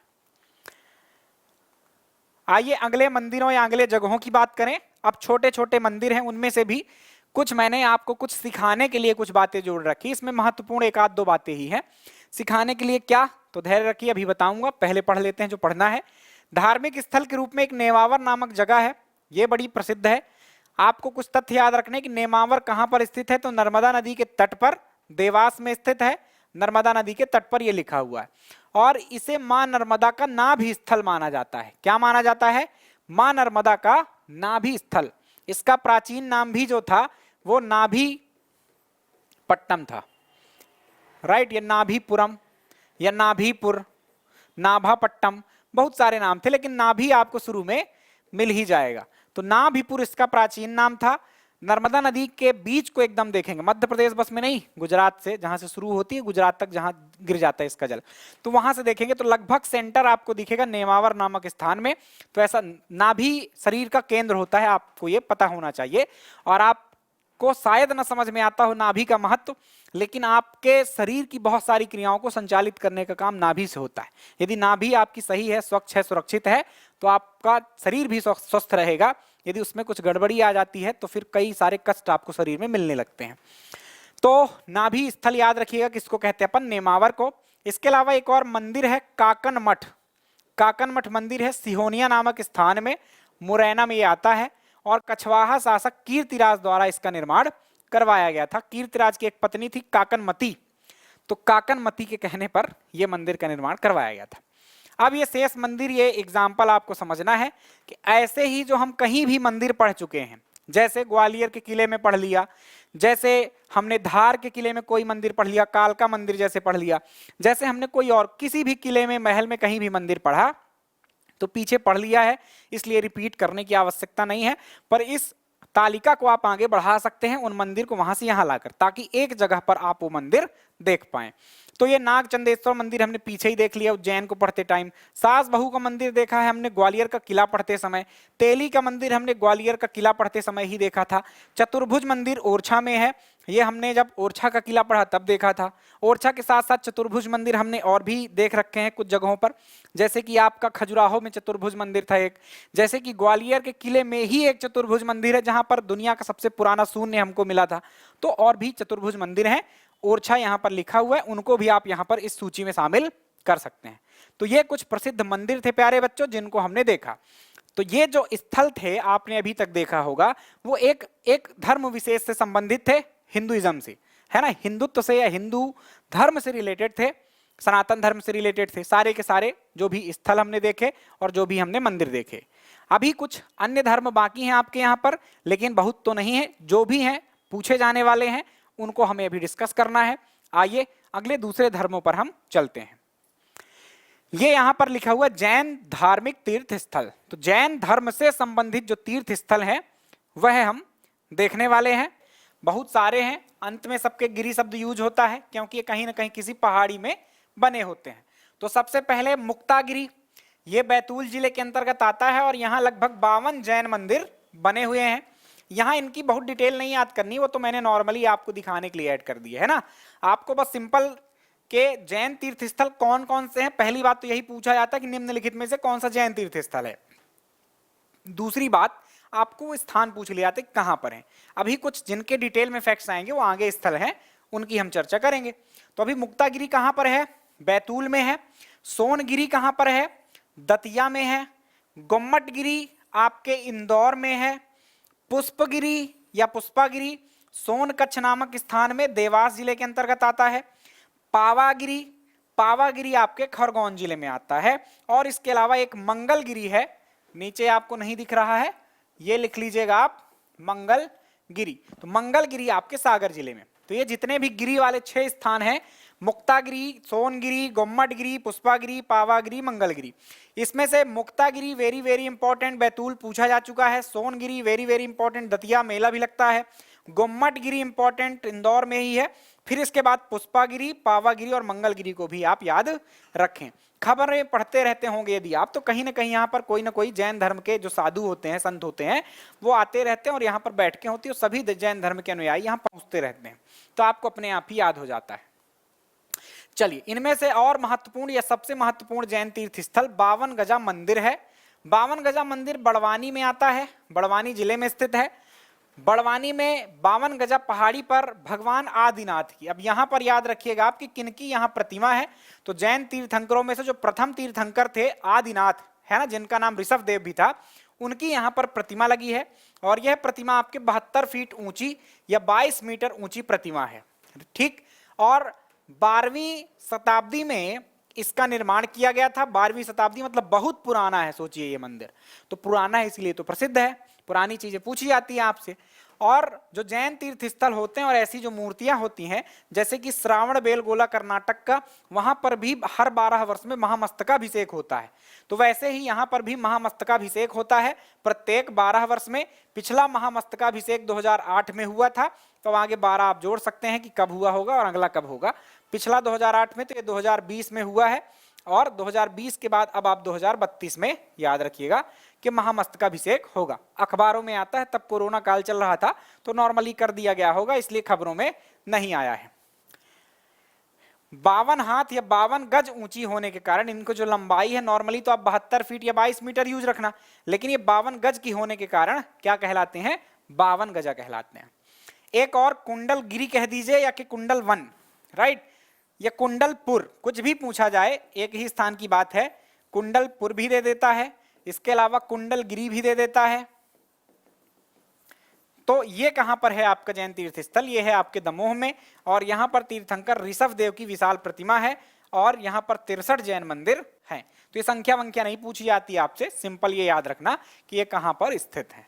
ठीक, तो ये जैन तीर्थ स्थलों में हमने 8 तीर्थ स्थलों को पढ़ा है, मुक्तागिरी, गुम्मटगिरी, पुष्पागिरी, है ना, सोनगिरी, बहुत सारे हैं, तो आप इनको याद रखिएगा, अच्छे से कंठस्थ कर लीजिएगा, बहुत बार आ चुके हैं ये क्वेश्चंस।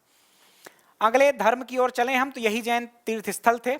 अगला जो धर्म है हमारा, ये तस्वीरें आप देख सकते हैं कुछ इस तरह से संख्या में, है ना, जैसे मैंने बोला कहीं पर कि 52 मंदिर है, कहीं बोला 63 मंदिर हैं, तो ये एक पहाड़ी पर ही बहुत सारे छोटे छोटे मंदिर होते हैं, तो इस तरह की संख्या में होते हैं। ये इंदौर के गुम्मटगिरी की तस्वीर है, इसमें ये आपके भगवान आदिनाथ की मूर्ति है। ये आपके 52 गजा मंदिर की मूर्ति है ना, यहाँ से ऊपर से महामस्तकाभिषेक होता है इनका प्रत्येक 12 वर्ष में। आइए अब देख लेते हैं कुछ ईसाइयों से रिलेटेड जो तीर्थ स्थल होते हैं वो कौन से हैं, बहुत महत्व के नहीं है, एक नजर मार के रखना बस। कैथेड्रल चर्च ये आपके जबलपुर में है, व्हाइट चर्च ये आपके इंदौर में है, इसके अलावा रेड चर्च भी इंदौर में है, तो कैथेड्रल चर्च जबलपुर, व्हाइट और रेड चर्च आपके इंदौर में है। पचमढ़ी चर्च पचमढ़ी में है, और ऑल सेंट्स चर्च ये आपके सीहोर में है। ये काफी पुरानी है, अंग्रेजों ने इनको बनाया था और आज तक हैं, और जब भी 25 दिसंबर के आसपास या के जो भी आपका अभी एक ईसाइयों का त्यौहार अभी था, फ्राइडे करके आता है, उसका नाम मुझे एक्चुअली प्रोनाउंसिएट नहीं कर पा रहा मैं, गुड फ्राइडे है ना, तो गुड फ्राइडे इन दिनों में जो है तो ये क्या है काफी पॉपुलर रहते हैं, लोग जाते हैं यहाँ पर।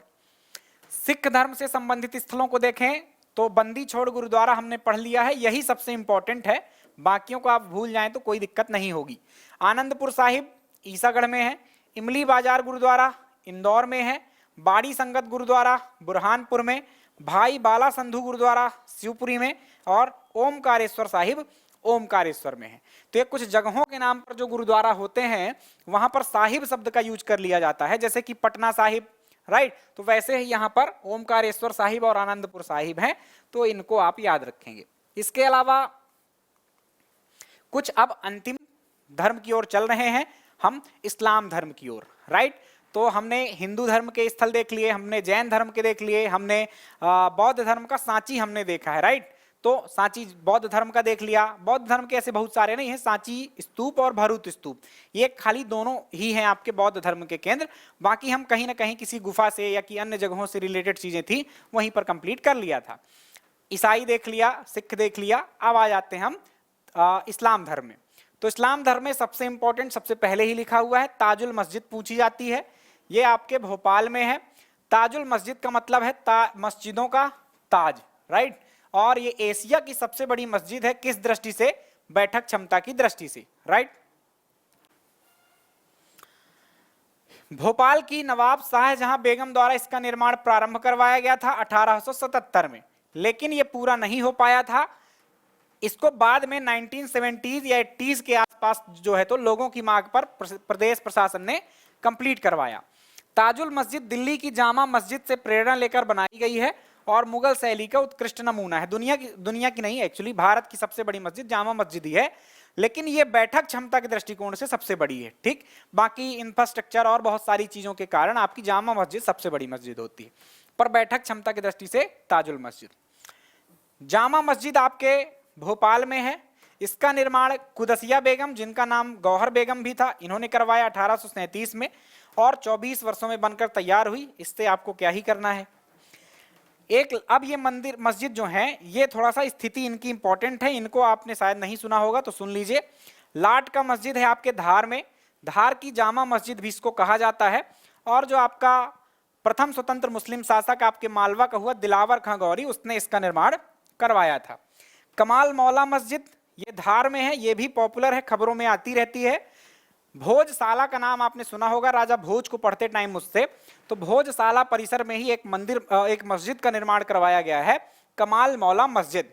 जो कि हिंदू और मुसलमानों के विवाद का भी एक कारण है, यह आप ध्यान रखिएगा। तो ये कहीं ना कहीं चर्चा में रहती है। सरस्वती मंदिर जो था, जिसे हम भोजशाला कहते हैं, यही आपकी धार में कमाल मौला मस्जिद के नाम से जानी जाती। औरंगजेब ने बनवाया था इसको अलग से, उस मंदिर परिसर के पास ही। और एक और मंदिर, एक और मस्जिद है जिसको आपने जब भोपाल के नवाब में आपको पढ़ा रहा था, मोती मस्जिद। कौन सी मस्जिद है? मोती मस्जिद। यह भी आपके भोपाल में है। और आपके सिकंदर जहां बेगम, जिनके काल में 1857 की क्रांति हुई, उन्होंने बनवाया था। क्लियर? तो ये कुछ मस्जिद थे आपके मध्य प्रदेश में, वो आपने देखा। ये देख सकते हैं आप, ताजुल मस्जिद की जानकारी है। इसकी तस्वीर आप देख लीजिए, बहुत बड़ा परिसर है जहां पर बहुत सारे लोग एक साथ बैठकर नमाज अदा कर सकते हैं। और ये कुछ इस प्रकार से कंप्लीट हुआ हमारा धार्मिक स्थल जो कि मध्य प्रदेश के थे। तो प्यारे बच्चों, बहुत मेहनत करके, बहुत सारे क्वेश्चन सॉल्व करके मैंने ये कंटेंट बनाया था आपके लिए, मुफ्त में आपको उपलब्ध है। और यदि कुछ लगे कि हाँ ठीक कंटेंट दे पा रहा हूँ मैं, क्योंकि जो व्यक्ति मेहनत करता है और बनाता है उसको ऐसा लगता ही है कि मैं ही सबसे अच्छा दे रहा हूँ या बहुत मेहनत कर रहा हूँ, तो कोई बड़ी बात नहीं है ये। पर यदि आपको लगे कि हाँ वास्तव में ऐसा कुछ है या कोई दिक्कत आ रही हो आपको, कोई फैक्ट में डाउट हो आपको, तो कमेंट आप छोड़ सकते हैं।